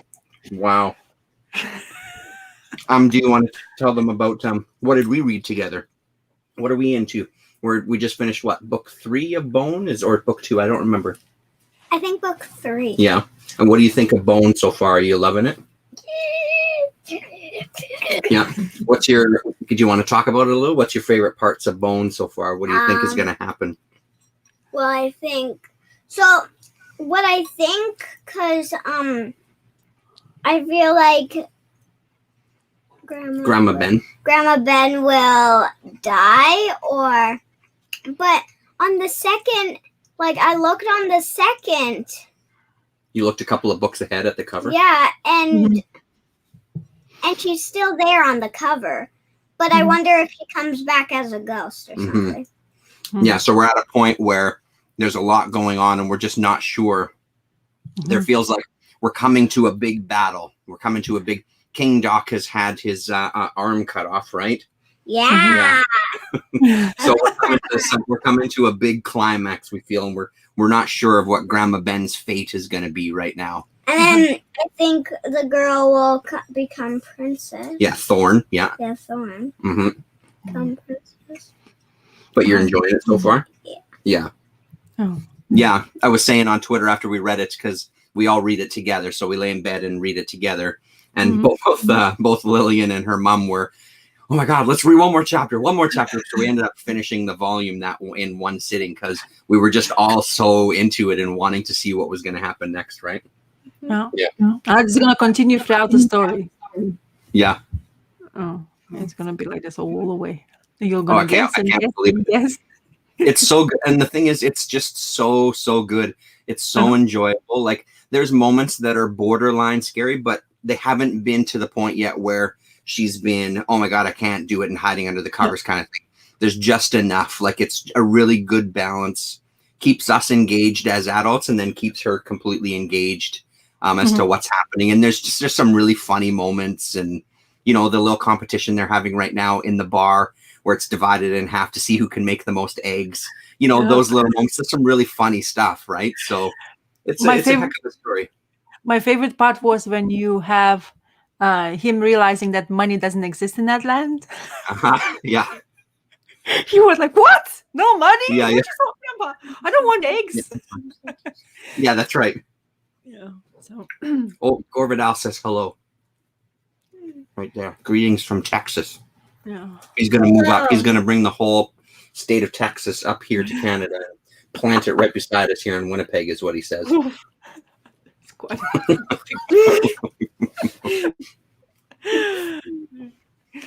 Yeah, so that's our bone reading.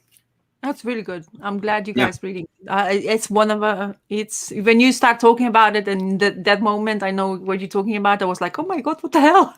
But then you'll see, it gets revealed and everything is as I say. We have those cousins, and the cousins really give you that story like a bit of better light because of the jokes the other one. He gets frustrated about some certain things, and you have that lanky, I've forgotten names now, lanky guy who is basically a comedy. You know, he's always very positive. He's like, you know, like he's all working there, you know, whatever they told him he's gonna do it, and that really helps. And that really helps the characters in the story.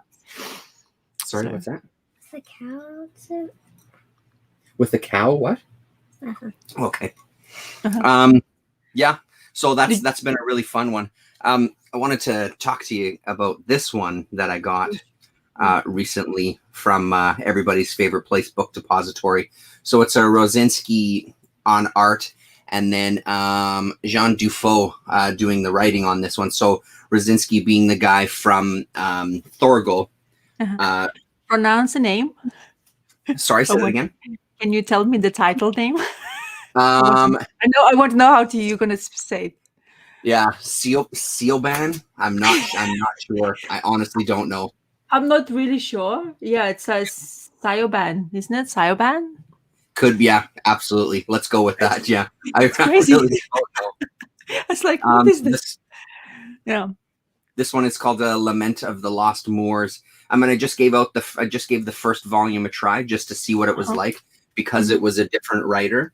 But I think immediately I was, immediately I was on board, because his art to me at this point, it's just so welcoming. I know his style so well that I had no problem getting into the story. This is a little more on the fantasy side of things, for sure. Okay, bye. Thank you. I'm going to just go upstairs to finish the cookies. Oh my goodness, I cannot wait to try the next batch. Yeah, the marshmallow. The marshmallow chocolate. So it's a little bit more on the fantasy side of things. It feels like there's going to be some magic coming up in here, but it's sort of, you know, her dad has gone. Her dad is, I think, dead. There's still kind of, they haven't told the entire story of him yet. And this is her uncle that's going to marry her mom. They've been kind of run out as the kind of royal family in this land. They've been run out of their position of power. So this is going to offer them some security, because her uncle is fairly powerful and has some strong friends. But there's something going on when they combine their blood together. You can see this panel here. The priest is delivering it to his servant and can't resist but looking, and the blood is interacting in a very strange way with the mother's blood. So there's something going on there. Again, it does really good for the first volume of leading up. She's a sword fighter. She's been practicing. She's really talented and really strong, but she's very she's very independent, let's just say, and she doesn't take direction from anybody, including her own mother, whatsoever. So she gets in this situation where they have these visitors. This one guy has been very just inappropriate with her, saying some things about her dad, basically. So they end up having a sword fight, and she kills him. And that causes a big commotion within the castle there. Sorry? It's a medieval time, yeah? Exactly, yeah. And it's really, really good. So we have, at the beginning, we were introduced to some characters, this one down here being one of them, that are coming by ship. And he's in search of someone. And we're still, even at the end, we're still not exactly sure. I mean, I'm assuming it's the daughter. But right at the end, he sees them in the distance and says basically that's who I'm here to see. So, I mean, I think it was a really, really solid start. So I'm invested in this. I'll be picking up more of these. And again, from my favorite Cinna book, really, really solid read. But like I said, the biggest thing for me is his art. His art is so beautiful to me at this point because I've just read so much of it. It really just feels natural for me to get right into the story, regardless of what the story is. And like I said, I don't know this Jean Dufault. Scriptwriter of the series, Lament in the Lost Moors, Barracuda, Crusade, Morena, Jessica Blandy, ... So there's a bunch of stuff, but it's not a name that I'm familiar with. So that was a real fun. And again, with some of this stuff, like I've said before, just because it's Cinnabook, because it's a creator, I'm just going to give it a shot and take a gamble. You never know. But they haven't really failed me yet, to be honest. Oh, cool. So it's good to know that even the artist continues with somebody who is creating good story enough, you know? Yeah. Because I did enjoy that Western movie. I was like putting that book away. It's like, oh, he's actually, I'm like, you know, when you have that satisfaction feeling when you read something and you put it in the shelf, I know exactly what is it. I read this book. This is really good. Put it in the shelf nicely, neatly, make sure there's nothing going to happen there. It's like, the cube that I have all the European stuff, that's exactly how I feel about that kind of chunk of my library. I look at it and every single book, it's like, oh man, that's good. Like, they're really just solid stories. Yeah. So I finished this as well, The Phantom Stranger. Oh, you did? Mini Viv Magnola. That's 4 issues. And I was reading this while I was reading out loud while I was making my son sleep throughout the week, because it is quite a chunky read. But it continues to have fantastic. I want to talk about that kind of thing. I forgot to mention. Almost forgot to mention. I mean, they describe what's Magnola's in here. So Paul Kopperberg is a writer, Mike Mignola breakdowns, and P. Greg Russell finishes. So that was kind of different way of describing who is who. But it definitely has really big feeling of P. Greg Russell more. It seems I don't know how Mignola feels about it. I actually wouldn't mind having conversation with him and ask him what he felt about this kind of like what he's part of this journey as an artist was. You know, how sometimes feel like, oh, did I do a right choice to be part of this or not? But what I really enjoyed is actually, even though there's so many bubbles, but the story was it was a satisfaction to the point where I felt really good after reading it. So you have Reagan in that time of the storytelling, where Phantom Stranger basically is trying to deal with Eclipso, the bad guy, who's basically what he's trying to do is destroy humanity and Earth itself by placing 3 bad guys or like manipulating like world leaders to do his job, to do his bidding, basically. And Phantom Stranger, who is supposedly have this fantastic powers, he's losing it. or he lost it actually. And the reason he's lost it is because he lost his faith in his abilities and in humanity in the same time. And the gods who bestowed that power to him took it away and basically made him a human. And he's frustrated because those gods who gave him the power, they completely gave up on humans. And he's like, but they're there, like, you can help them, but I need your kind of support and help. But they took away, and he still continued his mission, going through and trying to win with against Eclipso. And throughout the story, we have Jimmy Olsen is here, which was very refreshing to have him in here, as well as one of the characters. He's a journalist. He's like a young guy who wants to this is his chance to write the amazing story he could.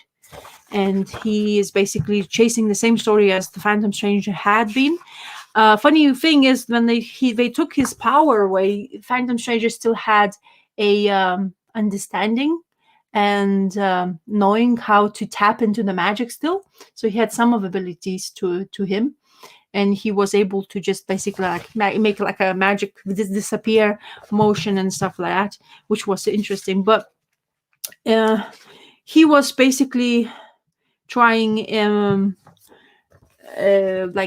find or get the way to understand how humans can give up, or understanding anybody's like words of wisdom and things that happens, because of the part of Eclipso's strategy was to basically make people completely lose their faith in surviving by having like earthquakes, wars, and stuff like that. So in here we have they are able to take over like Reagan body basically, or exchange them with a bad guy in order to have World War III. And they didn't succeed, of course, because it wouldn't be a comic book if they do so. Yeah. So it was a fight scene and stuff like that. But the penultimate issue, number 4, was I didn't know where we're gonna go with this. I knew that they're gonna win because it's a superhero title. But what I really enjoyed is how Phantom Strangers, even though we doesn't have the abilities of his full-on abilities of what he can do, he is was still able to kind of continue with the characters, supporting characters, and defeat Eclipso. And how they defeated it is with basically the end of the story was because we managed to succeed by convincing people to produce even though it's it's doomsday, but they still kind of believe that there is some sort of way of dealing with this kind of situation and still be survive this kind of thing. So, and because of that, Phantom Stranger basically gained his powers back, apparently, because he basically gave away because when he lost his powers, he lost his ability to not die. So he was like mortal, like us humans, mere humans. So, but because he still had the goal of succeeding and winning against Eclipso. He gave away his body, and because of that, of course, the good deed you do, he gained his powers back, and they managed to survive Eclipsos. And then I'll show you that page, which I actually really enjoyed, when the power of the summoned this being, and we're going to swallow the sun, because without sun, Earth doesn't exist. So that's how they were trying to basically completely get rid of humanity. It's really good miniseries, to be honest. I don't know. I was maybe in the right mood once again. Maybe I felt so calm by reading that to my son. I felt really I was enjoying it because he was like, he's going away to sleep quite quickly, to be honest, in his fashion, how my son gets to sleep. So it really helped that as well. But it's, as I say, really good. And I enjoyed. I'm kind of disappointed, to be honest, not seeing that much of Mignola, who he is now. It would be fascinating if he would basically redraw that without P. Craig Russell. Nothing against P. Craig Russell, but it would be curious to see how he would take that extra dark atmosphere he's now doing with anything Hellboy. That would be fantastic. I think it would be even better story, to be honest, because of that. Yeah, well, if it's just breakdowns, then he really... Yeah. He told the story, but his style wouldn't be there at all. Well, the thing is, afterwards, they changed again. So issue 3, he said breakdowns. Now issue 4, it says artist is Mignola. And P. Craig Russell is just the inker. So that's what I'm trying to say. I would be interested to find out what's happened. Maybe because he was new, like you were saying, he was just establishing himself as an artist, working for DC. They had him, having P. Craig Russell at the, to let you finish your art, or maybe you were struggling to keep up with the pace or something like that. I don't know. Right. That would be very interesting to actually find out and talk to him about it. Yeah, that breakdown issue might be the issue where he got too far behind or something. Maybe. Yeah. You know? When you said that someone took over Ronald Reagan's body to start World War III, it reminded me that I spent my early 20s fearing that Ronald Reagan would start World War III. He was making jokes about how he's going to press the button and stuff. And going back to our conversation earlier about like punk rock and thrash, like I remember a lot of the thrash metal at that time. There was a lot of like Nuclear Assault, the band Nuclear Assault, and Sacrifice and Testament, and all these bands where Ronald Reagan was a big thing, you know, the big enemy, right? So there's one thing I really liked is the find out about this agent, Wolsoff. Wolsoff is her anyway, this new character I've never heard of DC's, and she apparently appeared in Showcase 37 something comic book, and then from 1976 or something. So I'm definitely want to kind of find out, because she's been strapped in with bandages. So I'm not really sure what's happening with her. You have her like beautiful hair, you can see. It's just the comics, okay? You don't need to explain too much, but still, she has these bandages. Her hair is all nice and flowy, bandages all over her face and body. And then what's happened to her? You know, what's her background? Because she was basically, Eclipso was afraid of her because she was going into the same, like finding out what's happening in this situation, what he's doing, and she wasn't sure. It was like, it's funny how they Phantom Stranger appears and they stalk into them, and it's like he appears out of nowhere and you're like, what's going on here? You know, like what are you doing here? It's like magic, and it's like, what, magic? Are you sure? Magic. I know how to like do sparkles now, because that's what Phantom Stranger was able basically disappear and appear in some certain situations, and also he was able to tap into magic, and that's how he found out who was a bad guy, how they're gonna become or situations they're going to be into in order to basically take over and destroy Earth. So yeah, very good. I say I really enjoyed it. So really thrilled. I actually took my time because I've been having these 4 issues for a while now, but like you say, I had too many things to read and I never came into. But then, you know, Mignola has always been some artist I wanted to follow or create in generally. So, but it was interesting to see the art in like that, without him being a hint of him at all. So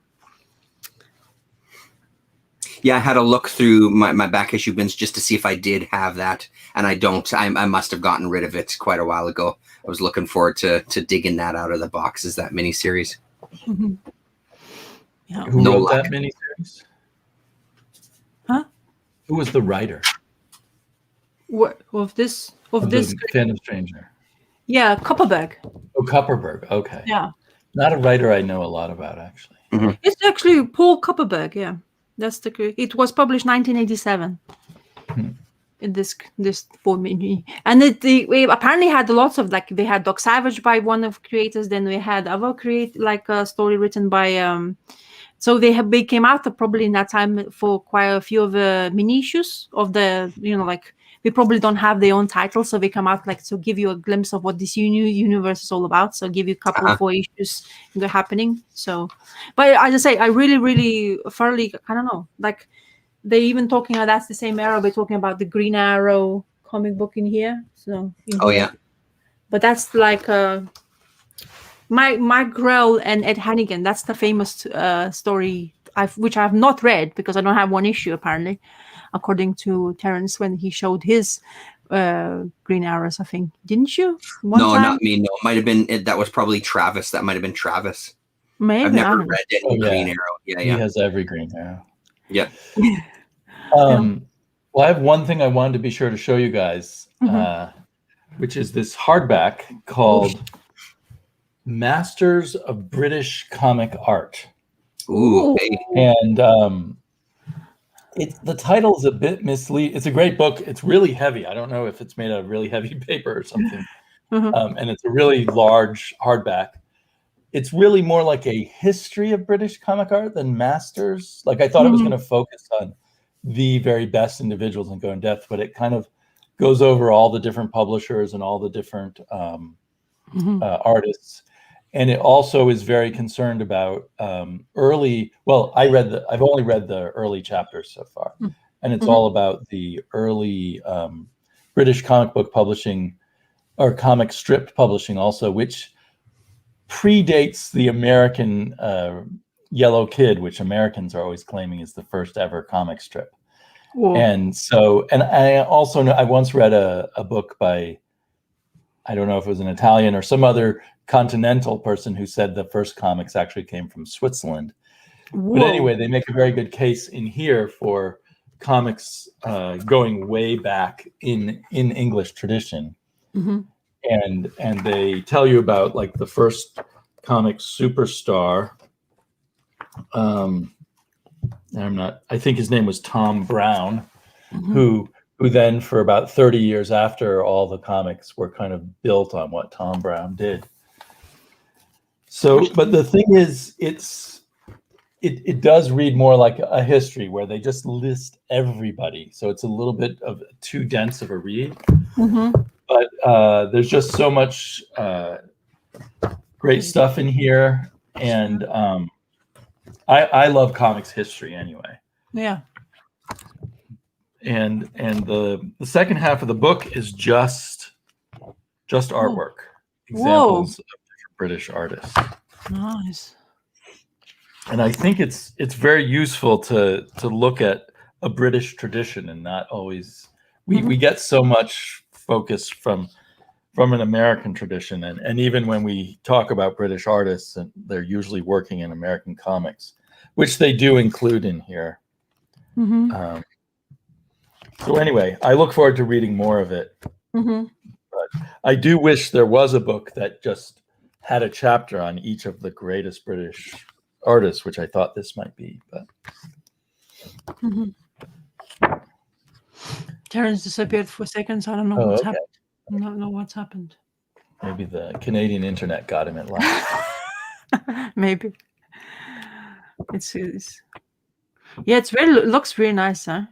Honestly. Yeah. And it's list priced $50 in the UK. It's list priced 40 pounds. Yeah. $70 in Canada. But anyway, if you can find it at a cheaper price, it's a really, really nice hardback. Oh, it got booted out. Oh, terrible. Rebellion. Yeah, are that's they the publishers of 2000 AD. Yeah. Rebellion actually is the house where lots of fame, like most of the artists are working for in Britain, like the house of the artists. If you want to basically get a job to do the comics in here, you have to go through Rebellion, basically. Well, as far as I know, and my information about that is really sparse, to be honest. And it sounds like back in the 50s, judging from this, people, there were British comic books that were selling 2 million copies a week. Yeah. That sort of thing. So there was a really big comics industry in Britain that is pretty much forgotten now, except for the 2000 AD stuff. Yeah, I mean, I think there's lots of things, still happening in UK or Britain, to be honest, comic-wise, but tapping into that kind of world is another thing, I have to do.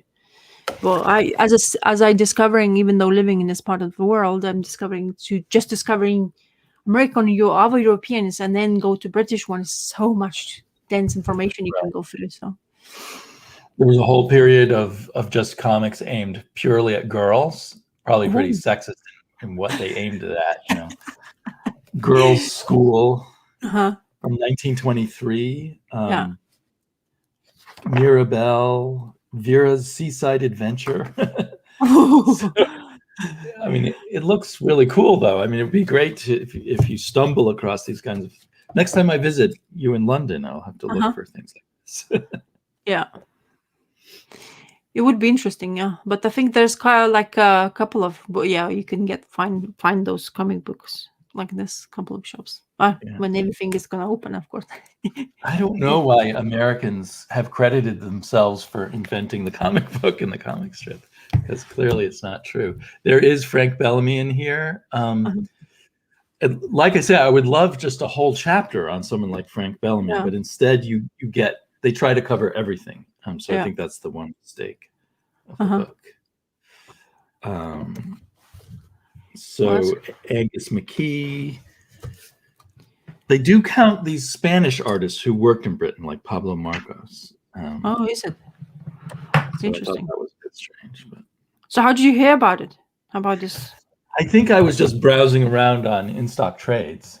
Oh, I see. So assuming I got it from there, I can't even remember now. I probably got it for, $30, and it's this incredibly nice hardback. And I'm trying to build up my collection of kind of comics history books. Yeah. Because I figure those don't stay in print forever, and I just want to be sure I have them.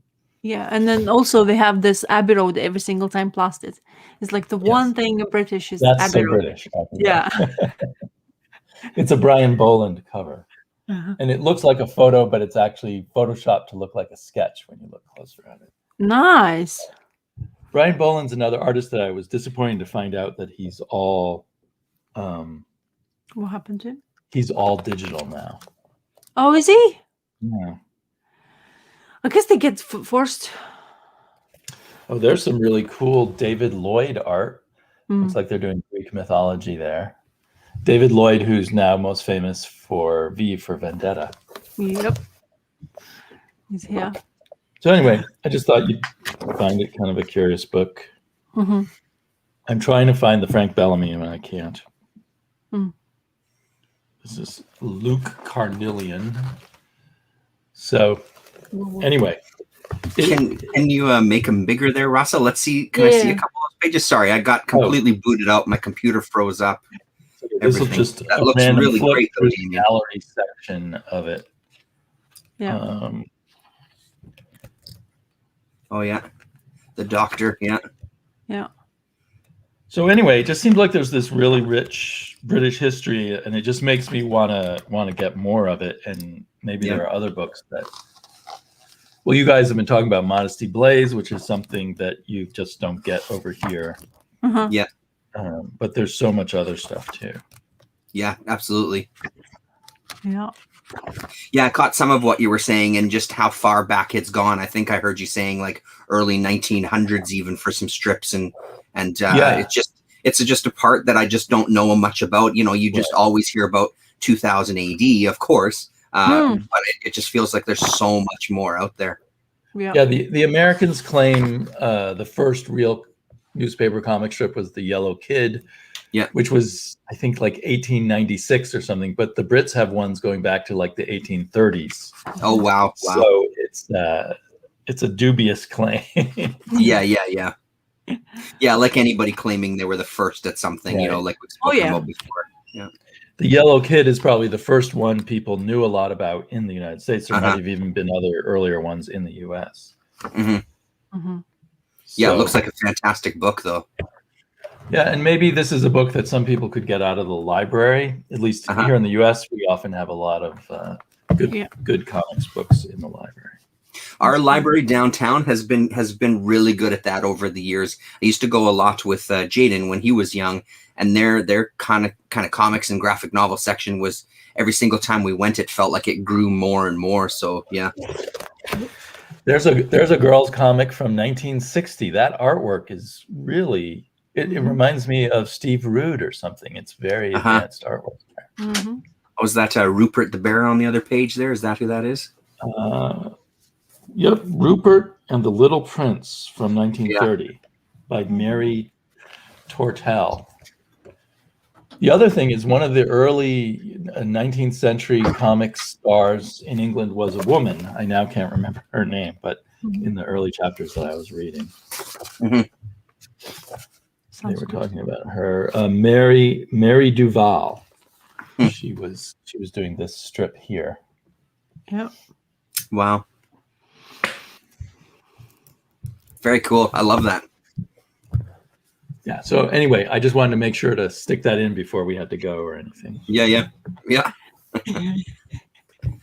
He says.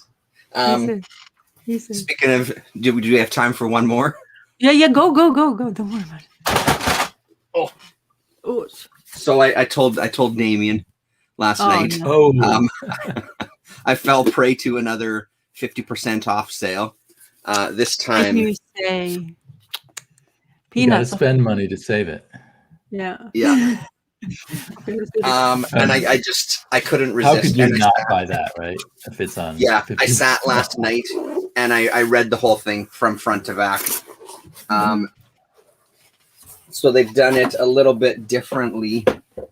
It's a landscape. They did it this landscape layout, and it's gorgeous. And again, like I'm not going to talk about how great, artist editions are because we all know that they are. But seeing the Schultz strips and seeing kind of the paper they were created on, and it looks like a bunch of them were folded. It's beautiful. Seeing all the pencils behind it. Seeing the stuff, there's a couple of poses where you can see him make some major changes. I don't have anything bookmarked, unfortunately, but I think there was one specifically a strip with Schroeder where he reacts to the camera, like reacts to us, and I guess Schultz had figured that that just wasn't the angle that he wanted to go with, and erased it. But you can still see all those underlying marks on a number of the strips. And I mean, this covers 50s to mid 60s, I want to say. It looks like it hits actually just maybe 1960 itself. Yeah, so the 50s right up to 1960, and it's gorgeous. And like I said, there's just some things that I just couldn't resist. I've been such a fan of Peanuts my entire life that I just couldn't resist it, and it's worth every single penny. So I just wanted to throw that out there as I try to put this monster away. One sec, Lo, give me 1 second here. All right, It's I got great you that the original art exists. one. Yeah, sorry, Damien, go ahead. I said it's just great that the original art exists for something like that. Going back to the 50s could easily have gotten thrown away, or because people didn't know how valuable it was back then. Well, I think in the credits, if I'm remembering it right, they got a lot of the stuff from a gallery. There was a gallery that I guess maybe owned a lot of it. It doesn't go into too much of the history as to where all of these things came from. On some of the strips themselves, you can see he's put some personalized messages to people. So I guess he sold them off and they've located those people. But in just right on the strip itself, to so-and-so, thanks very much, Charles Schultz. It's beautiful. Awesome. Yeah. So that's the marshmallow one. So Lillian just wants me to show you. This is the marshmallow cookie. So this is the next in our taste testing. It's very hot. It's very hot. Okay. Because it just came out of the oven. Oh my goodness. And the marshmallow little bit has it. Whose idea was it to put marshmallows in it? That's a new idea to me. Whose idea? Yeah, whose idea was it for marshmallows? Mine. Was it really? Sounds like a great idea. I'm gonna have to try that here someday. Oh my goodness, it's delicious. Call Janie Craig. That's a hit right there. It's good, but very hot. Delicious. I'm used to this. I just hang out on the computer. You keep bringing me down snacks. Is this a look into our future here as I live in the basement? But that's the last cookie that we've made. Oh, okay. Thank you very much. I appreciate it. Very nice. It's very nice of you. You can't let her ever go off to college or anything because you need. Yeah. That's right. We've already had those conversations. Me and my wife have already talked about when she gets older, just tell your husband we're moving in. We're going to live in the basement. So we've already had all those conversations. It's no turning back now. Yeah. That's really good. Thanks, babe. Yeah. I mean, those are the big ones for me that I read this week. There was just a lot of really good stuff out there. And again, because of this hashtag on Twitter, I'm just flying through these books and thoroughly enjoying it. It's just I'm really in a reading mode. You know, things fluctuate. I'm just right in a reading mode. And there's been a couple of missteps for sure. But overall, it's been some really great stuff and just a variety of things too, which has been nice. I didn't read Reckless because I was busy making this. Oh, look at that. That's amazing. That's really great. My obsession with leather is continuous, and this time I'm making a mini bag. So I was like, oh, I need a new bag or something like that. So for my phone, because this is basically what just fits in your come wallet. on. Yeah. But it's tiny enough. Like, oh yeah, it's tiny enough. So I was frustrated for most of this couple of weeks to make this because the first time I'm making it, actually, I've never made one like that. So it's quite a involved process, but Yeah, it looks fairly complex. Yeah. I thought I want to share. It's my hard work, you know. So yeah, but it's very good. It's rewarding as well. My head just disappears out of like all your frustrations you think you have. You get that into the work like that, so you forget. It's like the only thing it hurts is your fingers. It's like, oh my god, it's like because I'm doing hand sewn, so everything is hand sewn. There's nothing machining done. So and you think I'm doing in like a small like tiny, it's this tiny bag, but it's frustrating to be honest. It's a process you have to follow as well, but. You're like, I know I am better. I'm just starting like doing this, but I am better. I know what I'm doing. And then afterwards, like, why you didn't follow this? It's like stupid. You know, like they become overconfident if something like that. I know well about the overconfidence. So I couldn't like even finish Reckless and stuff like that because it was like, I have to do this kind of thing. You know? Yeah, in the zone. Kind of thing, yeah. Cool. Well, the one good future state comic might be Superman versus Imperious Lex. It's written by Mark Russell. Are you familiar with that name? Yeah, Flintstones. He did the Flintstones, and he's done some other good stuff since. So it's all about Lex having lied to a whole planet called Lexor and convinced them to make him their leader. And so it's all about it's all about the consequences of lying as a public figure. So it's very contemporary to things going on here in the US right now. And I really enjoyed it. So I think it's actually it's either 2 or 3 issues long, but every other future state comic I've read has been completely negligible, but I think this is a good one to look for either now or when it hits the cheap bins or something like that. So I just wanted to mention that in passing. That art in there looks really great too. That's really nice. I don't know if the artist was someone I'm familiar with. Oh, it is. It's Steve Pugh, who worked with him on the Flintstones. Exactly. Oh, okay. Yeah. And worked with him on Billionaire Island. Wow. Yeah. So it looks really nice. It's not a typical DC comic at all whenever Mark Russell works on it. And he definitely, it's very much a Mark Russell comic here and not. And not a typical DC comic.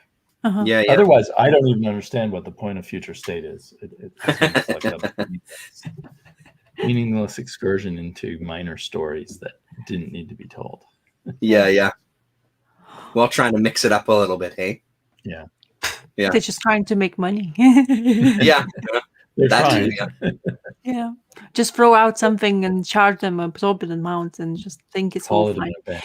I was hearing somebody was complaining about the comic actual cover quality. Is it true that they are doing like almost the same like Marvel is doing with the cheaper quality stock? Or am I? It's not so bad on this one. Oh, okay. So maybe Dark Horse lately has been cheaping out on their cover quality. Oh no. Yeah, but I haven't noticed it on DC. But I'm not getting a ton of DC comics right now. Maybe they're doing it on some of them. Because I've heard somebody saying that they cheaping it out now and saying that they basically doing what Marvel do, like toilet paper on the cover, where you just like you touch it and the paint comes off and like kind of. Yeah. because it was the moment where I think I don't know, I think it's still I had like picked up couple of those comic books. I think notoriously that Thoran had something similar, but well, maybe I'm wrong. But anyway, some of it I remember. I touched it. There is my fingerprint all over the place, and you can't get rid of that because the paint is off. You know, it's not like you're just like some oil kind of thing from your fingertips, but right. So Yeah, I have fingerprints all over Marvel Comics. It's crazy. Yeah. Yeah. I think their covers are even flimsier than their interior pages. Oh yeah. It feels like it on some of them, yeah. Such a weird choice. Yeah. How much money would they be saving by doing that? I can't think it's worth Yeah. Especially if even newsprint can take more beating than that paper that Marvel is using for the covers. So, oh yeah, I wanted to ask before we finish, just the end of it. Have you guys watched the WandaVision? Yes. Yeah. Oh yeah. And what did you expect it? Did you get disappointed? Did you get excited about all that reveal? What's happening actually in that universe of what that TV series? Who wants Go to ahead. first? Yeah, go ahead. I thought what they revealed was kind of cool, but I'm shocked they revealed so much. It's like I feel like they've given away the whole game now. Like between what they revealed and what I just sort of understand about the Scarlet Witch, I feel like I can figure out the entire story now. Hopefully I'm wrong and there'll be some other twists, but I kind of wish more had been done from inside the story, so to speak. Inside the fictional. Do you think they were trying to please people? Like, you know, because people were like, but my husband, because he doesn't read comic books for a while now, he's just watching some of the stuff, like, you know, movies and stuff, Marvel Universe. He said that those first 3 episodes we had with them in the TV show thing, saying that it was overly stretched out. He felt, even though having a 30 minutes episode, he felt that they were too long to tell what they were trying to say. Wow. In that issues. He felt that he could be that whole story of 3 issues. He said it could be combined in one without having so much to stretch out and do that.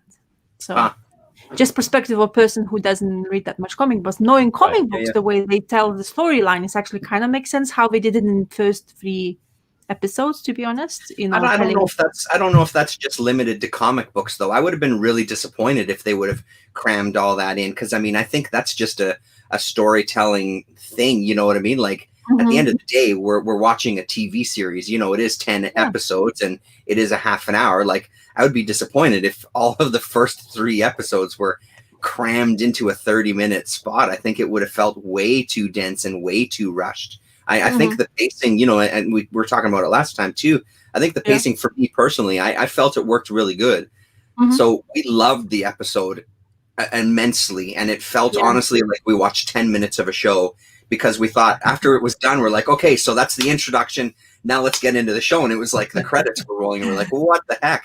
But that said, though, I also totally agree with Damien. It feels like they gave away everything. But honestly, for us, I felt like we were ready for that. So, and the other thing that I hold hope for, as you mentioned as well, that because they've taken this strange angle this whole time, I feel like, yes, they've told us a bunch, but I still feel like there's still more that's going to be revealed. I mean, because I agree with you. I feel like I can close a lot of the gaps and I can figure out a lot of the angles and a lot of the things there. So now I wonder if it's just now we're getting into the phase 2 of the superhero show, where it's now just going to be more standard superhero show, where it's going to be the fighting and it's going to be the figuring out how to get them out and blah, blah, blah, all of these kind of things, where we've had the intro that was very unique of those 3 episodes.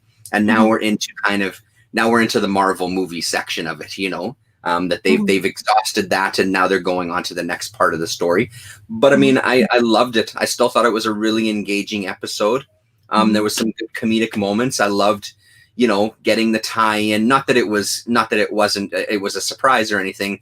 When they were communicating with her through the radio, they had that idea where they're watching her on the TV, and the moments where they were getting invested in the character, the shows themselves, I thought was pretty funny, you know, talking about the actual episodes that they're watching. And it was a hell of a, and I mean, the reveal at the beginning too, which we won't talk about, but that whole reveal at the beginning that directly ties into the movies, I thought was really handled nicely as well too.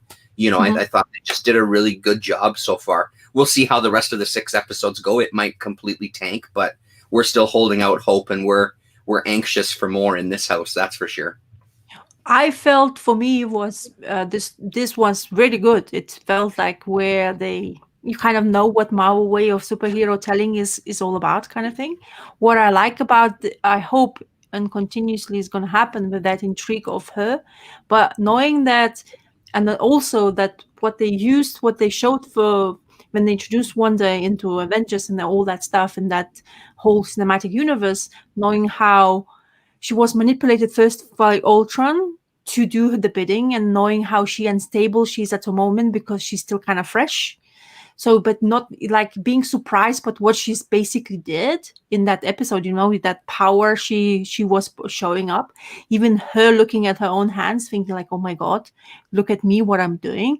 And then that instability of her mind, I think that where they can go really freaky, because unstable mind is the most, you don't know where it can go, which way she will go. But it looks like she's going to go really quite in dark mode, because what we saw, what the real picture is, of the Vision, especially stuff like that really was intriguing to me.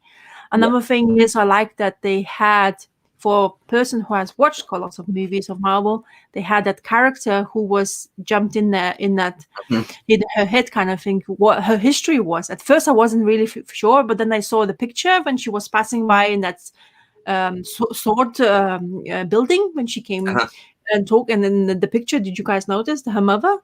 Her mother is the friend of Captain Marvel.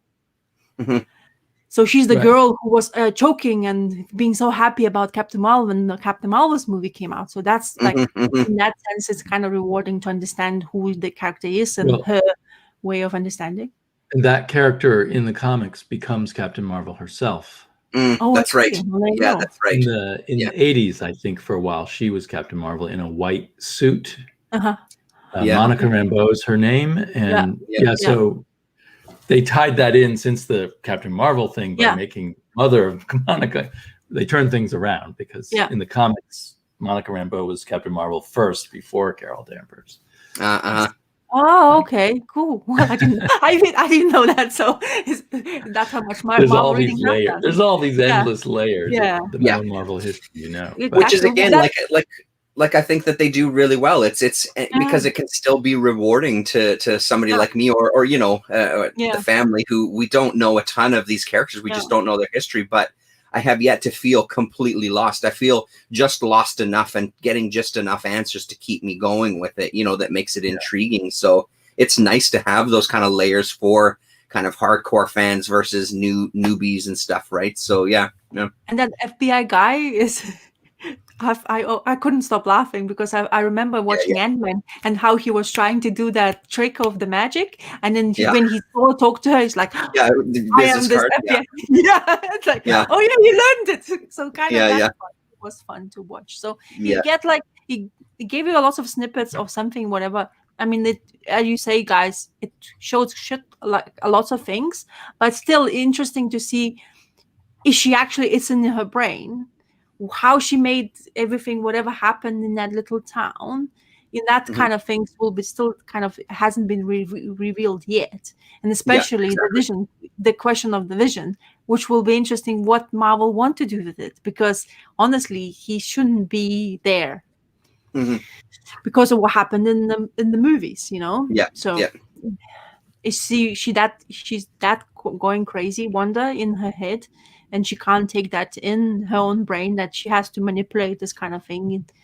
And as I say, and then I guess there's also the fact of, is it her manipulating it? I think we're assuming that it is, but I mean, there's always, who knows, right? It's a superhero thing. They could involve something else, and it's somebody manipulating her. Who knows, right? And I think that's kind of where the next twist, if another twist comes, that may be where it is. Yeah, we still have those commercials from Hydra, which don't fit into the scenario that I'm now building into my head about it being the Scarlet Witch who created everything. So that's interesting.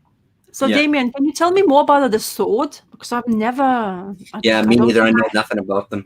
Sword is kind of a spin-off from S.H.I.E.L.D. And my daughter pointed out, Sword and S.H.I.E.L.D. Sword is like the secret agency that Earth created, or maybe America created, to deal with extraterrestrial threats. Oh, okay, that's why So they were talking about Shield space. fights things like Hydra, other kind of, internal to Earth threats.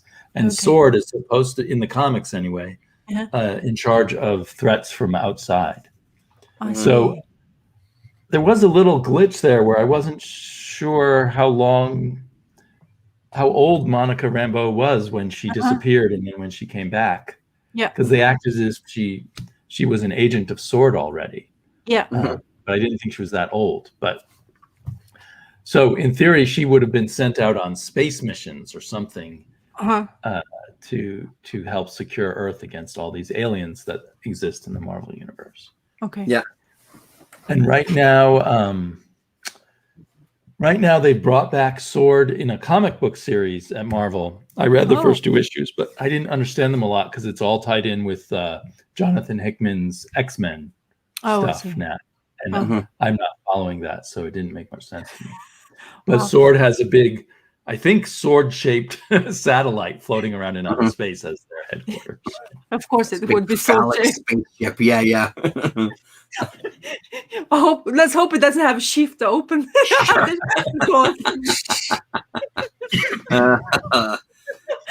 One of the things when we started watching it, because we watched it last night, I guess I don't know how it happened. The settings on Disney Plus was they were all speaking German, but I didn't know. I thought I had it set to English. So we sat there and we watched like the first little bit where they're doing kind of the recap. And we're all just like, why are they speaking German? And my response was, hey, man, anything can happen. The first 3 issues, or the first 3 episodes, rather. This has just got to be something. Not even thinking. And then the show actually started proper and they were still speaking German. It's like, maybe there's a setting wrong here. But it was funny, just the reaction of, no, that's just going to be part of the show. They're doing some German sitcom, or I don't know what they're going to be doing now. Hydra took over your set. Yeah, exactly. Yeah. I also like that they had that Thor chick who is the friend of the, I forgot the name now.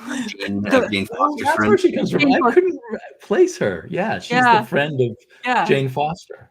Exactly, and she's she has this awkward look on her face, but that's what part of her acting is really good. And then she's like, like I was like, oh, and she has that emotional part of her, which I really liked when she was watching that the TV show supposedly with that telly, and she's eating crisps, and then that awkward scene between the 2 of them. That was like, oh, I wasn't talking. Like, no, it's like, and then she's like turns around, and it's like, oh, look, they kissed, kind of things. Like, yeah. So, she kind of stole the show. I liked her quite a bit. I think she was basically the main character there, because the way she entered, the way she asked people in the van the questions and all that stuff, that was fantastic, to be honest. And I'm glad, because they were talking if she's gonna be in that new Thor movie, because everybody's appearing there apparently, but she's not gonna. So because a lot of people, I think, they were asking about her as a character as well, to be, because of the Jane Foster's involvement. Then you have Guardian of the Galaxy. Then you have Nebula is apparently appearing in that new movie as well. So. Oh yeah, it's a crowded universe. Yeah, it really is. Yeah, no doubt. It's gonna be, but it's good. It's even more tough to tell a story having so many people running around like rabbits. Yeah. Like, oh, where are you gonna put them now? Which, so we'll see. But if it is Taika Waititi still in charge of this movie, or because they are in the Australia or New Zealand part of the land where they're making the movie, because of the Chris Hemsworth and Natalie, not Portman. The actress Portman, she's in Australia as well. I think that's where they're making the movie. So I presume I see. Okay. Because Taika Waititi is a New Zealander, so he's native to New Zealand, so he's close to Australia. So I don't know. I'm just guessing. I don't remember. But if he's doing the same, if he's in charge, it's going to be fantastic, because he has that really weird sense of humor when he makes movies, or he's part in the movies, which I really like. Yeah. Yeah, I got faith in all of it, man. I'm on board. I'm totally on board. Give me stuff. Give me stuff. You're a Marvel fan, then? I mean, I love the movies. I love the shows so far. Like I'm just open to it, And I think the biggest thing for me is I don't have that kind of hardcore history, so I have a step back from all of it, right? And I'm just enjoying it. I'm open to whatever they got. I'm really looking forward to that Loki show, to be honest. I think that's going to be another fun one.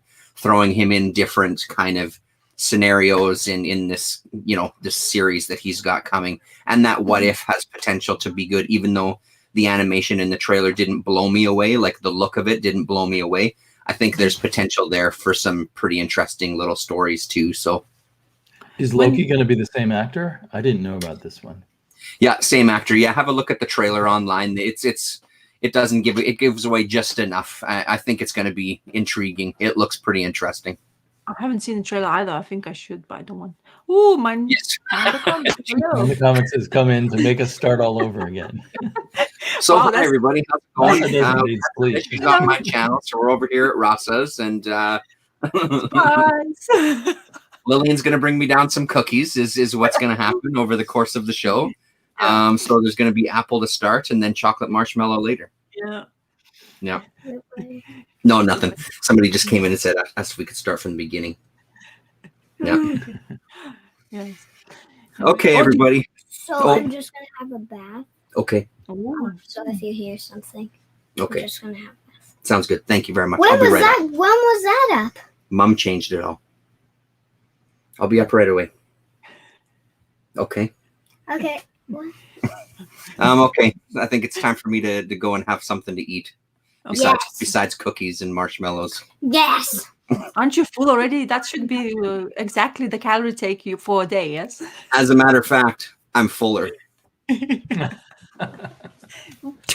need to drop. How many times in your life have you made that joke? It's gone generation to generation. My dad's dad used to say it, and then my dad said it to us, and now I say it to the kids, and they say it to their friends. So yeah, it's something we pass down. Yeah.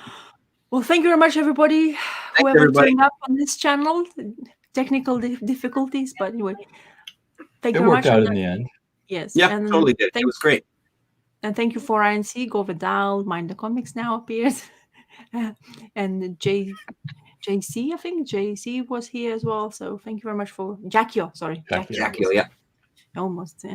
Thank you very much for watching, and hopefully we'll see you soon. Bye. See you later. Bye-bye.